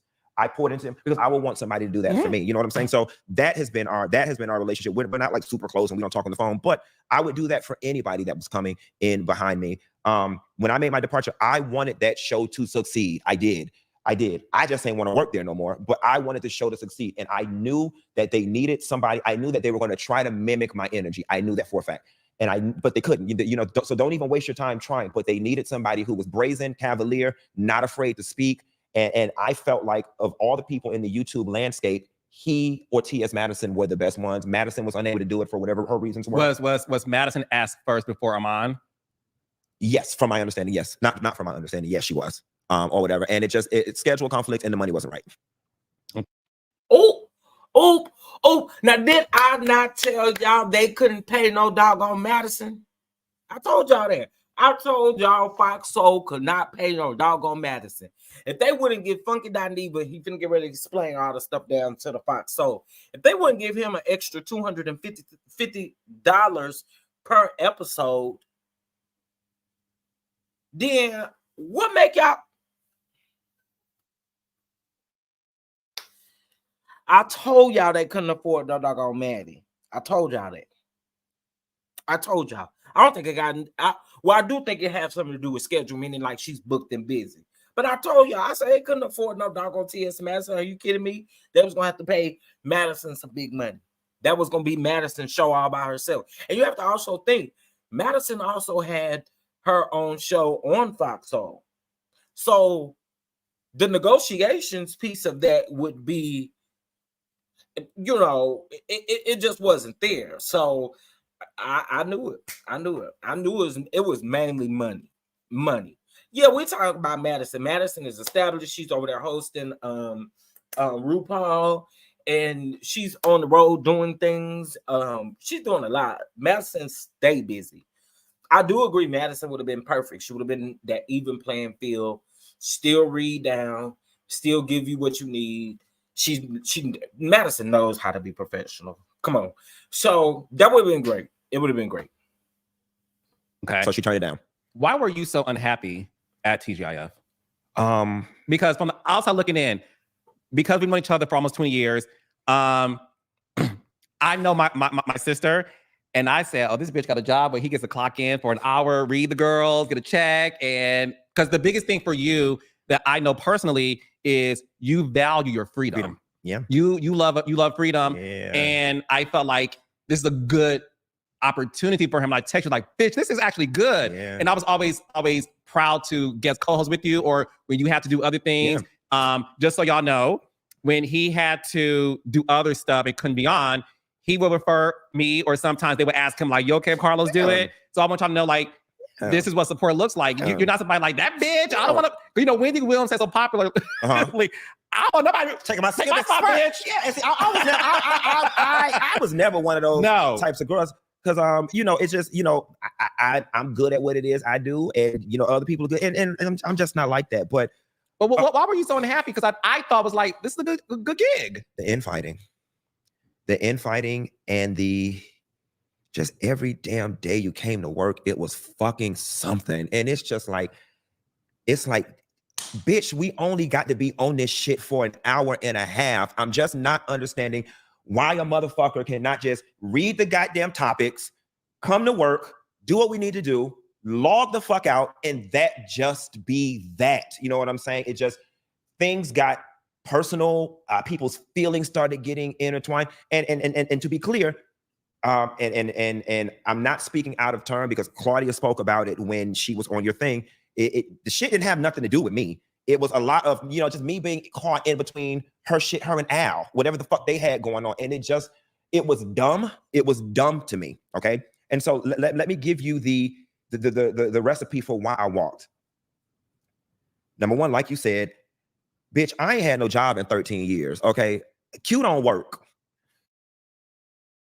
Okay, now before he breaks this thing down, I told y'all, I think the downfall of Fox Soul was a lot of the infighting. And I told y'all, I said it's a lot of egos involved. It's a lot of egos, a lot of feelings, a lot of everything involved when honestly, y'all only see each other for an hour and a half a day. And the reason why I'm giving you an hour and a half, an hour for the show, maybe 15 minutes before the show, maybe 15 minutes after the show, depending on how, you know, they do everything. Funky's right. You literally are there to clock in for an hour and a half, but he's about to explain why everything went left on, you know, from what he knows. So the fact that I got to now punch a goddamn clock every day, that's already a compromise, right? And not to stop you, you also are a solo star. So coupled with clocking in, you have to work with people. Well, I didn't mind that. I like that. But meaning, because I know what this feels like. Meaning, you call the shots. You can say what you want to say, but when you have to work with people, their shit becomes your shit. Right. And you're right. And so you're right, because and then now I'm having to, you know, take into consideration other people's feelings and rules and corporate protocols and procedures and all this type of stuff. Whatever. So it's like, okay, number one, I, you know, knock on wood, I already don't need the job. Okay. I don't need it. Now, great. At $250,000, bitch, everybody could use an extra $250, but I don't need it. Number one. So I'm not finna be stressed for it. I'm just not, you know what I'm saying? And it just became, I'm already working every day, Monday through Thursday, 2 shows on Thursday. Then we log on. It's a shitstorm every damn day. It's something. It's a call here, an email this. This person said that I'm feeling this way. It was too much damn feelings. Okay. And then the last piece was just the negotiation piece. It was like, you know, I don't know what job you work on, at what Starbucks job. They said, Carlos King, we're going to start you at $7 an hour part-time. And then they come back and say, guess what, Carlos? We like you so much. We're going to promote you to full-time, but we're going to cut your pay to $5.15. How is it last week my value was $7? You like me. We're bringing the company in more money. You want to promote me, but you want to cut my pay. That just, what world does that make sense? You know what I'm saying? And so I don't blame him on that. I don't blame him. You know, for those of us, for those of you that work in corporate America and you absolutely know how to negotiate when you go in, however that looks. When you know how to negotiate, when you go in. I just started working at a cutting edge startup. Absolutely true. I'm Kyle and I'm getting my online. I was down. Like, I get it. They went from 3 days a week or 2 days a week to 5 days a week. So I totally get it. But I also understand not wanting to stay there if y'all not going, you know, you're going to have to compromise with me some type of way because y'all made the decision to go on 5 days a week. It wasn't like I sat back and said, hey, listen, let's do 5 days a week now. You know what I'm saying? It was a decision that y'all made, and it should have been in the budget to pay them the same thing that they were making, if not more. I'm just saying. To rock with it because it's all about, you know, I'll work with you. Again, I don't need the money. It's good extra money. I will work with you and see what this thing will become. So when, you know, when Tracy was negotiating the deal, the people came back and said, listen, Tracy, you know, we still trying to get things going over here. Just work with us. This is what we'll do. Instead of making Q sign for 12 months, we'll make him sign for 6 months. And then at the end of 6 months, you know, we'll see what things are and we'll negotiate. Now, here is where the insult comes in just a little bit and where I felt slightly insulted because I was going to walk then. I was going to walk then. I was cool. So you bait me by saying, just do it for 6 months, work with us a little bit, and we'll kind of see what things are. When the 6 months roll around, I had even forgot my damn contract was up. All of a sudden, they're hounding me about, oh shit, your contract. Are you going to sign? Are you going to sign? Are you going to sign? Then when you email us the contract, it's the same contract from 6 months prior. I understand it's their job to negotiate. It's our job to negotiate. Okay. I was not asking for additional money. I wasn't asking for extra money. I was asking for what you had already been paying me. You know what I'm saying? I was asking for, the $250 an episode that you took away from me. And mind you, y'all, if I'm being honest, the deal fell apart over $250. Ain't that the petty of it all? Ain't that the petty of it all? The deal fell through over $250. Carlos be doing a lot. It's theatrics. Okay. You don't believe he likes to share the spotlight. And why is it low vibrational? People always say I do what I want to do. Business means compromise, negotiations with longevity. I agree with that too. Y'all don't get his logic. The amount of time you worked and you getting paid $250K. I don't believe he likes to share the spotlight. Yeah, so he's saying that he chose not to. He was making $1,250 an episode. He was making $1,000, $250 an episode, right? Okay, that's what he said he was making. But he said when he went back, they was doing contract negotiations. I'm assuming the lady he's talking about is his agent. When they talked, and he's going to give more, right? He said when they talked, they came back and they told him that they wasn't going to offer the $250 per episode. He was just going to be making $1,000 per episode instead of the $1,250. So, listen, I mean, I wouldn't play by my money either. I'm for real. I wouldn't play by it either. I'm sorry. Thank you, Andre. Now, in this particular situation with the 250, because he was already making it, y'all. So it's almost like, because y'all chose again. Me personally, I don't understand. I would have had a problem too. Yeah, he's meaning $250 per episode, making per episode $1,250. So making 25. I may have said it wrong. But basically, he was making $1,250 per episode. He's saying that when they got ready to renegotiate his contract again, they only wanted to offer him $1,000 per episode. So now he has taken a cut, right? However, the show, I'm assuming maybe this is when the show went from 3 days to 5 days, right? And I'm assuming that that's why they made the cut. Me personally, I understand exactly what he's saying. I wouldn't do it. I wouldn't do it. You know what I'm saying? Because again, it's not my, you should have had it in your budget, because it's not my fault that you have decided to move this show to 5 days a week. It's not my fault. That's like if a business was open 3 days a week and then they moved to 4 days, move to 5 days a week. I gotta take a pay cut because you decided to open up your building 5 days. You know what I'm saying? To me personally, I wouldn't ride with that either. You know what I'm saying? That again, it's just me though. It's just me. How? Because my rate originally was $1,250. They cut us to $1,000. I just wanted the $250 back, which at the end of the year across the contract would have been $60,000 in total. You know what I'm saying? Right. It would across episode. And so then it was one of those things where it was like, okay, if you can't give him the $250, can you at least put him on the health insurance? And the people wouldn't even put me on the health insurance. You know what I'm saying? So your other co-hosts? No, nobody was. Nobody was. But it's like. Now this part, I feel two ways about it. I feel two ways about the health insurance thing. My thing is, if you're saying that no one else is on the health insurance, I really don't know why you thought you would be on it. Again, that's just me. I get that you were trying to negotiate. Okay. But to me,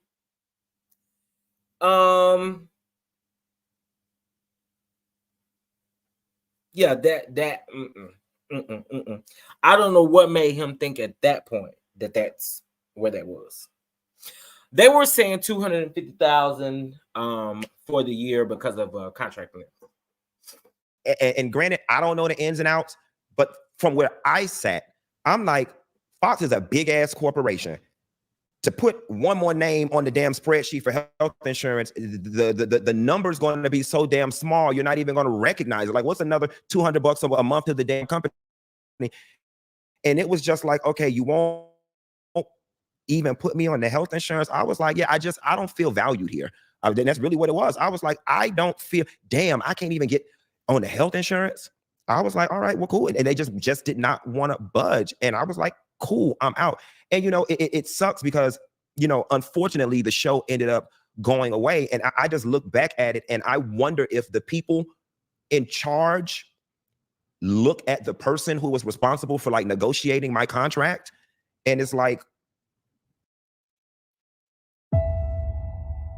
it is no measure of sanity to be well adjusted to an insane society. Funky DINEVA had a 6-month contract, and he's explaining that. But he had a 6-month contract versus everybody else who had full year out contracts. Thing went to shit over $250 or your unwillingness to give them fucking health insurance. And the whole thing literally went to shit. That show went to shit for no reason. It didn't have to. So going back a little bit, you obviously talked about a lot of infighting. Obviously, everyone has said, even Claudia to me, that you had nothing to do with what was going on.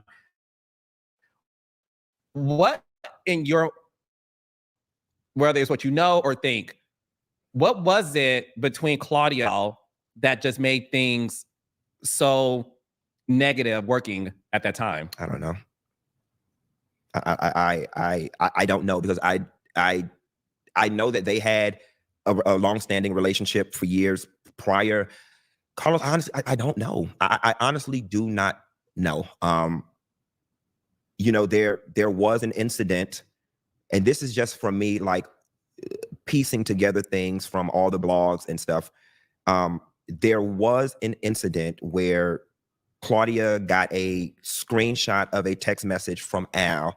And in the text message, he had said, and I'm only speaking about this because she's made it be known, because I don't want to be in nobody's mess. She got a screenshot from Al where he had said something unfavorable about her to Nene Leakes. Okay. And it got bad. You know, Claudia saw it, and that at that time had created a big shitstorm, and we got through it. So I thought. And the reason why I say so I thought is because now in present day, a lot of what I'm seeing online is people regurgitating or repeating that Claudia says, you know, Al was talking about her, and that's when shit went wrong. You know what I'm saying? And so I thought we had got over that. I'm guessing maybe we never did. I'm guessing. I don't know. But that's just. There's been said that allegedly Al will contact producers, human resources, and do a lot of complaints, and was a diva behind the scenes. Would that be true? I don't know what was going on after I left.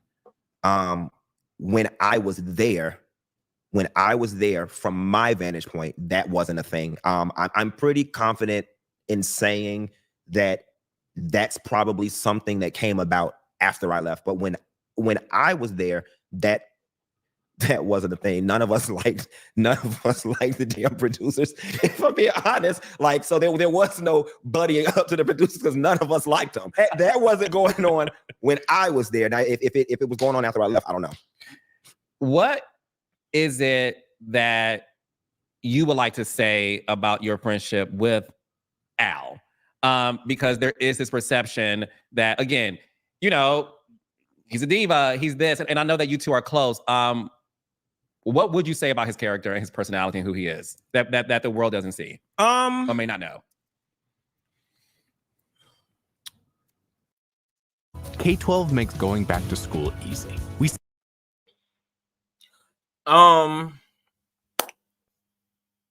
Okay. They were actually on 5 days a week as well. I'm about to get ready to do the math, and we're gonna talk about it. We're gonna talk about it.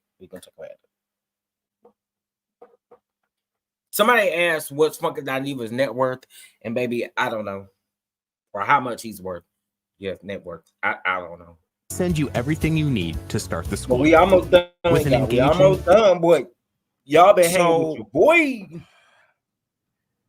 I don't think, me personally, I don't think that Al is a diva. And he didn't exemplify diva qualities when we were there. Honestly and truthfully, when I was there, Al was the most insecure of the three of us. You know what I'm saying? And he was always like, kind of like worried, you know what I'm saying? Like worried that he wasn't doing good, or worried that people didn't like him, or, you know, he always had to have his notes and stuff. And he always kind of felt, you know, a little inferior to Claudia and I, because he was like, you know, you guys are more experienced than this. You know, I did not experience any diva-like behavior when it came from Al. Like I said, after I left, I don't know what happened.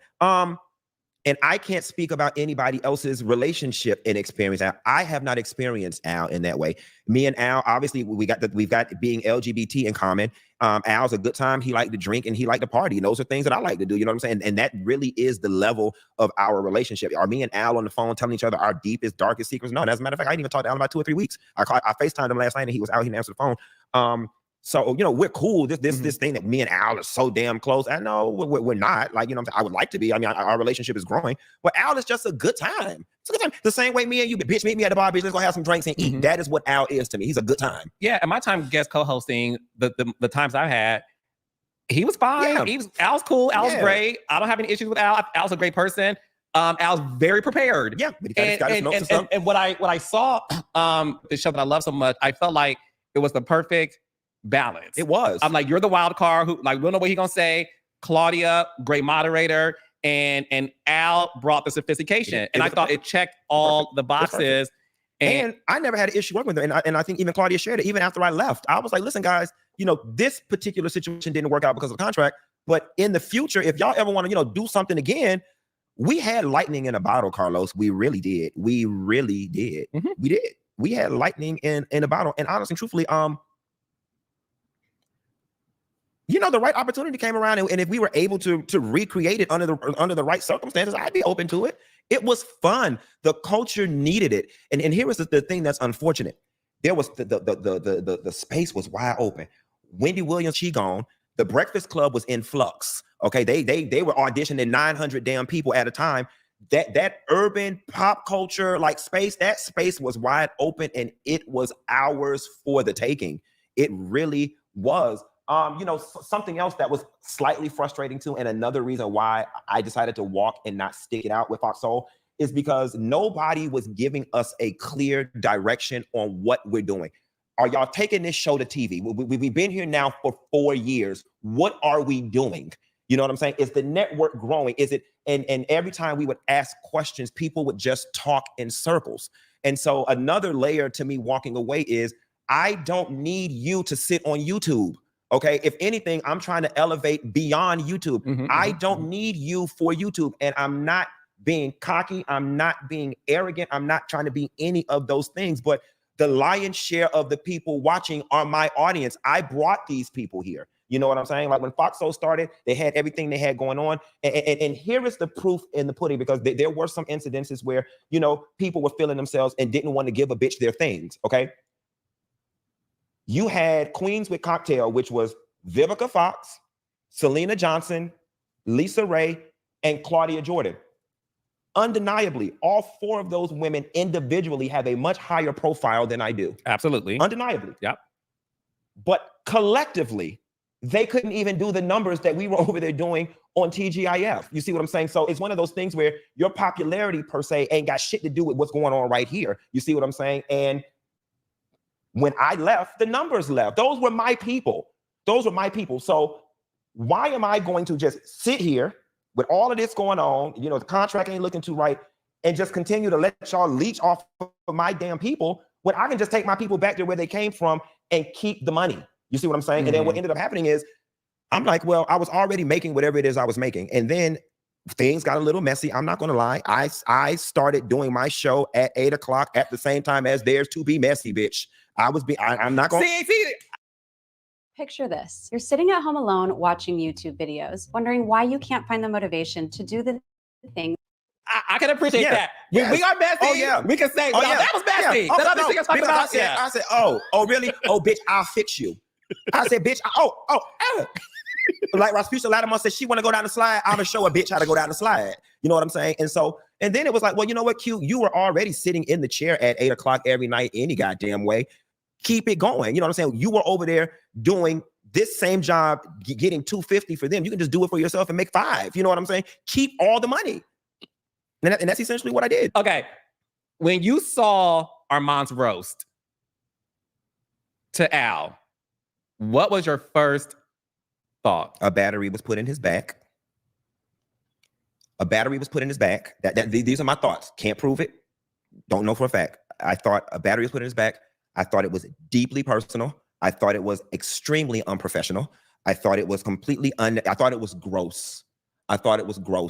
And the reason why I thought it was gross is because obviously having had work there, a lot of the things that he was saying, he had not even been there long enough to experience or even know what the fuck he was talking about.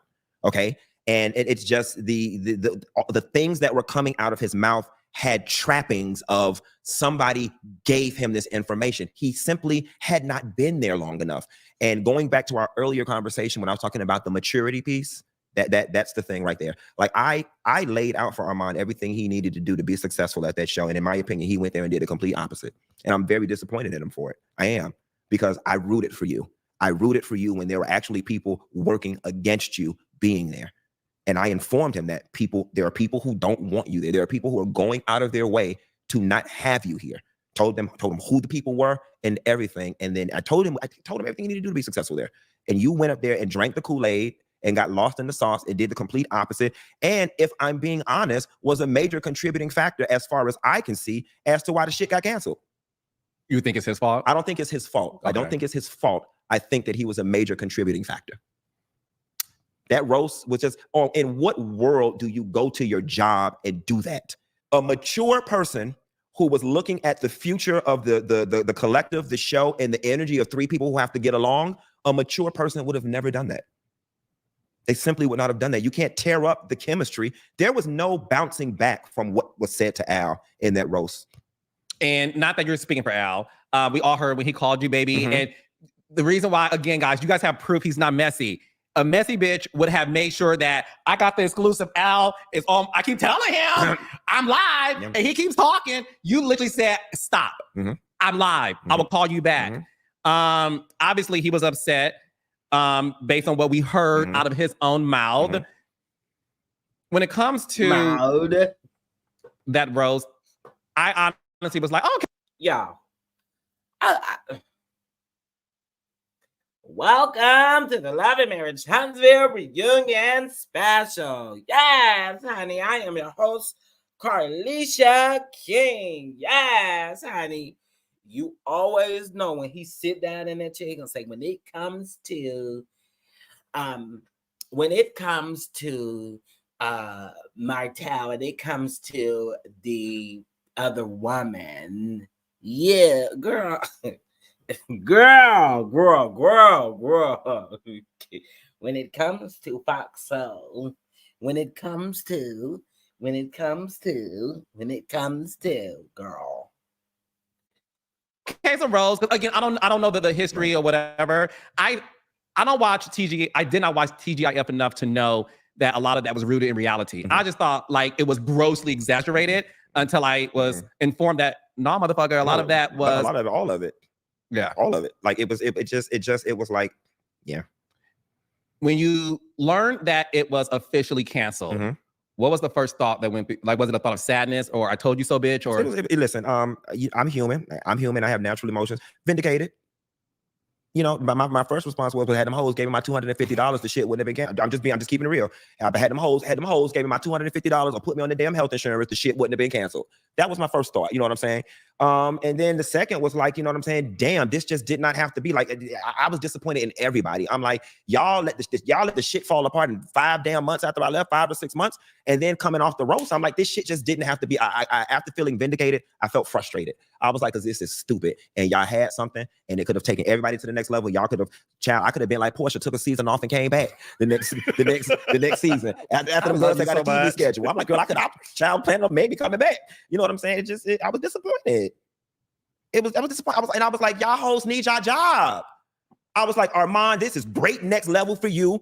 Al, you don't work in TV, and granted, you know, Claudia does her thing, she does well, but Claudia does like movies and stuff. That's gig work. You know, you get a gig here, you may not work for a few months, you get another gig. It was a nice stable paycheck for everybody. I'm not reading, it's a nice stable paycheck. And I'm like, y'all fucked y'all check up over dumb shit. Who can't use an extra $250,000? Baby, I don't care what you know, make. so I just feel like it was a dumb reason. And honestly and truthfully, I feel like the person that lost the most in the situation was Armon, because he had the most to gain from it. Hey, did you know you might get a big cash payout if you were in a car accident in the last year? Yep. Even if. Do you think he can move on from this? Most definitely. Listen, your talent will always prevail. He's got the talent. Most definitely. Most definitely. But I just feel like in this situation, he had the most to gain. I'm gonna tell you why he can move on. He can move on because the root of the problem actually is the roast was horrible. But here's the thing. Here's why he can move on. And I don't know if y'all agree with this. The reason why he can move on is because the beef was originally between Claudia and doggone Al. So I mean, and we found that out based on Claudia Jordan's interview and other things as well. So yeah, he can come back from that because again, in the same sense, he wasn't there that long. I mean, keep that in mind. But I do think that there was a battery put in his back. I do think that Claudia was the one. I'm sorry.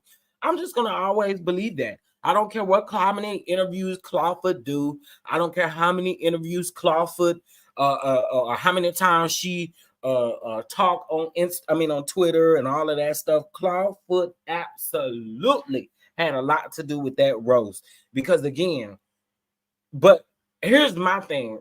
On the professional end of things, if you were going to roast Al down to the ground, you should have focused on Al and you should have left your job out of it because you still got to work. You see what I'm saying? You got to leave your job out of it. Again, just my opinion when it comes to what Armon said. When it comes to what Armon said is you are supposed to, I think that Claudia absolutely, listen, Cindy, people don't believe that. People do not believe that. I do believe that Claudia is a nasty person. And by the way, I call her Clawfoot. She will always have that name with me. Okay. As a matter of fact, I came up across her tweets, screenshots of her tweets of why she blocked me. You know, I find it interesting. I find it interesting because she said, I'm going to take you off my list of chefs in Dallas. Girl, I shouldn't have been on the damn list. No, I don't like you, girl. Why you got me on your list? Girl. Next for you, though, because everything happens for a reason. You are killing it. Welcome back, bitch. We missed you. Your politics segments and shows you've been doing with Amanda Seales have been super informative. It shows. Wait, Funky DINEVA been doing what's the name with Amanda Seales, y'all? Why ain't nobody told me? Funky DINEVA been doing politics with Amanda Seales out of all people? Wait a minute.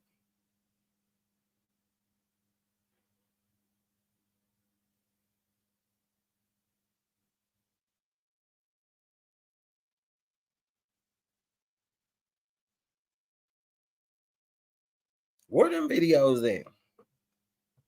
I don't see them. Oh, okay. I see them. 11 days ago. Oh, so Amanda decided to finally go over there with Funky DINEVA. I think that's very strange, but I wouldn't be having no political conversation with Amanda Seales out of all damn people. Are you kidding me? I'd about damn roll my head off my damn neck. I see it now. I see it. I see it. Oh, she came on and explained Project 2025. Oh, okay. Because some of the stuff I've been seeing her say, I've been like, girl, why is you talking?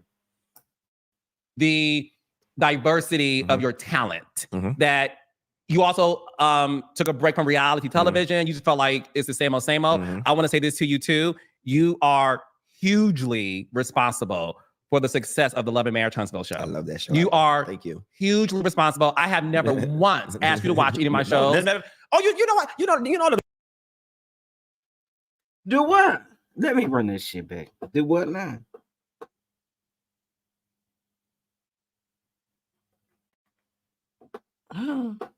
Huntsville show. I love that show. You are Thank you. Huge. Most definitely. But I just feel like in this situation, he had the most to gain.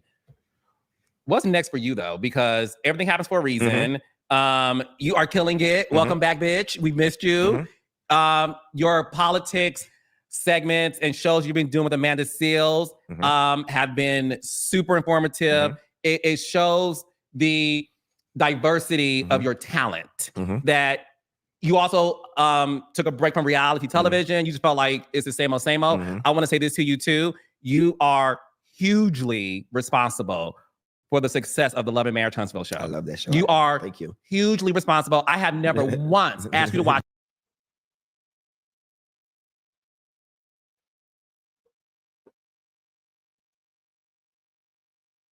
Huh? Huh?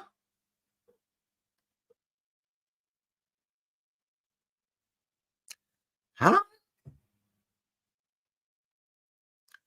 Baby Valencia, thank you. Somebody finally said it. Somebody finally said it. Yes.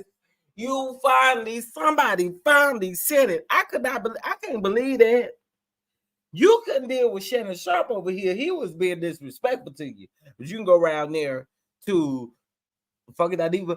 And also, Andre just said that fucking DINEVA, Amanda Seales been saying all this stupid stuff after she talked to Funky DINEVA. And I would have absolutely assumed so. She's talking real dumb and grimy right now. And that's why I was like, was she over there talking to Funky DINEVA? But I see a lot of this stuff is like from 2 and 3 weeks ago. Eating my shows. Oh, you know what? You know the rumor is I'm on your payroll. They love saying that, or Carlos King brought him in for damage control. Like, damage control about that. I'm on your payroll and I'm on the Scott's payroll. Carlos has never called and asked me to do nothing for no show. At least Mona gave me $500. Carlos ain't never bought me a goddamn crystal snack.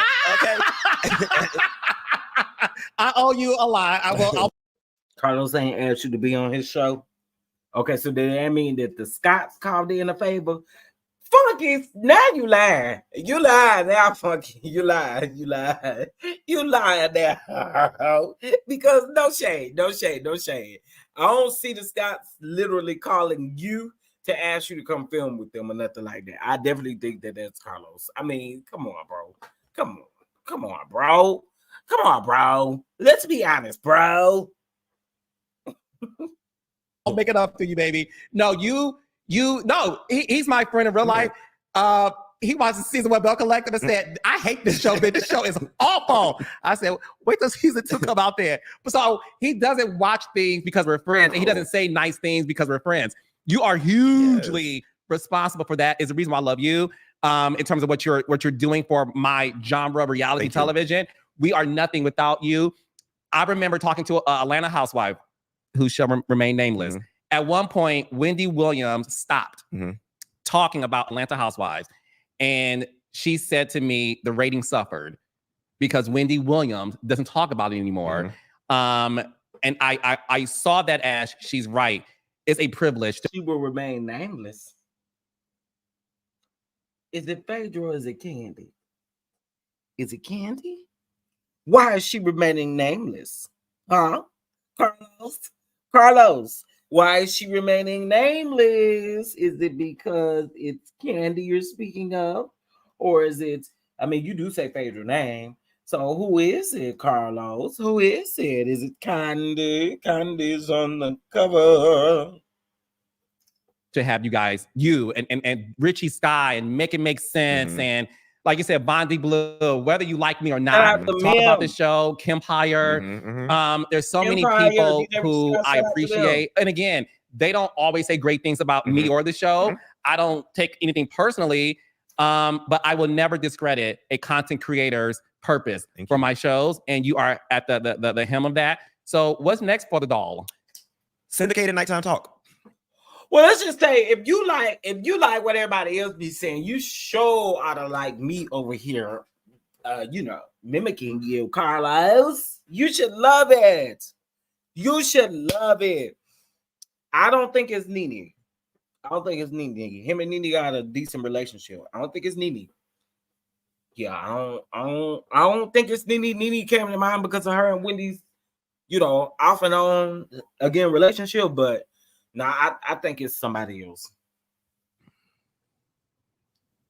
That's the goal. That's what we're working towards. That's what's happening. That's what's you're working towards that. Yeah, that's the ultimate goal. I'm actually moving back to Atlanta to work on it. I'll be back in Atlanta. This is the first time I'm saying this publicly. I'll be back in Atlanta September. Sign my lease and everything. I pick up my keys August 16th. I'll be back in Atlanta. So I'm coming to kick ass and take names. I figured if that's ultimately where I'm going, I need to get back in the mix. I need to be back with the girls. I need to be at the parties. I need to be at Carly Red dress premiere. I need to be at Mimi Faust's birthday party. I need to be at Rashida lipstick line launch. all the tired ass Atlanta events, child. Them Atlanta events will wear me out. If one more bitch, Nene Leakes t-shirt launch, Portia Sheets party. Atlanta will have a party for the most silly ass non-revenue generating business in a heartbeat. But yeah, I need to get back in the mix. So I'm coming to Atlanta to get back in the mix and get back into tea and stir shit up. And yeah. Ooh, are you dating? Are you in love? I am. You're in love? I'm definitely headed there. Yeah. Yeah. I've been with somebody now for a year. That's another reason why I'm moving to Atlanta, to be closer to him. Is he black? Very black. Is he an African? No, he ain't no African. You see what happened with Portia, honey? No, man. No, man. Them Africans won't goop me. How did y'all meet? We met in New Orleans at the Essence Festival, at the Page. You don't want the whole world to know how sick you are. All right, y'all. So that is the interview between Carlos and Funky DINEVA. I will say that I had prejudged the interview in the beginning. And I thought, it's gonna be, it's gonna be, non-revenue business is very shady. I thought it was gonna be like, but it most definitely still gave. You know what I'm saying? It gave. So, y'all, please make sure you hit that like button. Please. Make sure you hit that like button. Y'all, blessed to catch it. $ Chef Don 2. Again, if you'd like to be part of the drawing, it is $20, and you can win 3 items from our store plus an Amazon $25 gift card as well. Okay. Again, I want to say thank you guys have been great to me today. I'm getting ready to try to go relax my mind a little bit. But I want you guys to have a fabulous evening. Find you something good to eat, baby. Find you something good to eat. I don't really have an appetite, y'all. Pray for me, please, because I don't have no appetite. But I gotta eat. I gotta eat something. Y'all gonna be fussing. You need to eat. You need to eat. You need to eat. So I understand, and I will. I don't know if we will be live in the morning. I don't know yet. But just be on the lookout on the community wall. I'll make sure I share it for you guys. I appreciate y'all for tuning in. Again, make sure you hit the like button on your way out, and I will check you guys later. Peace.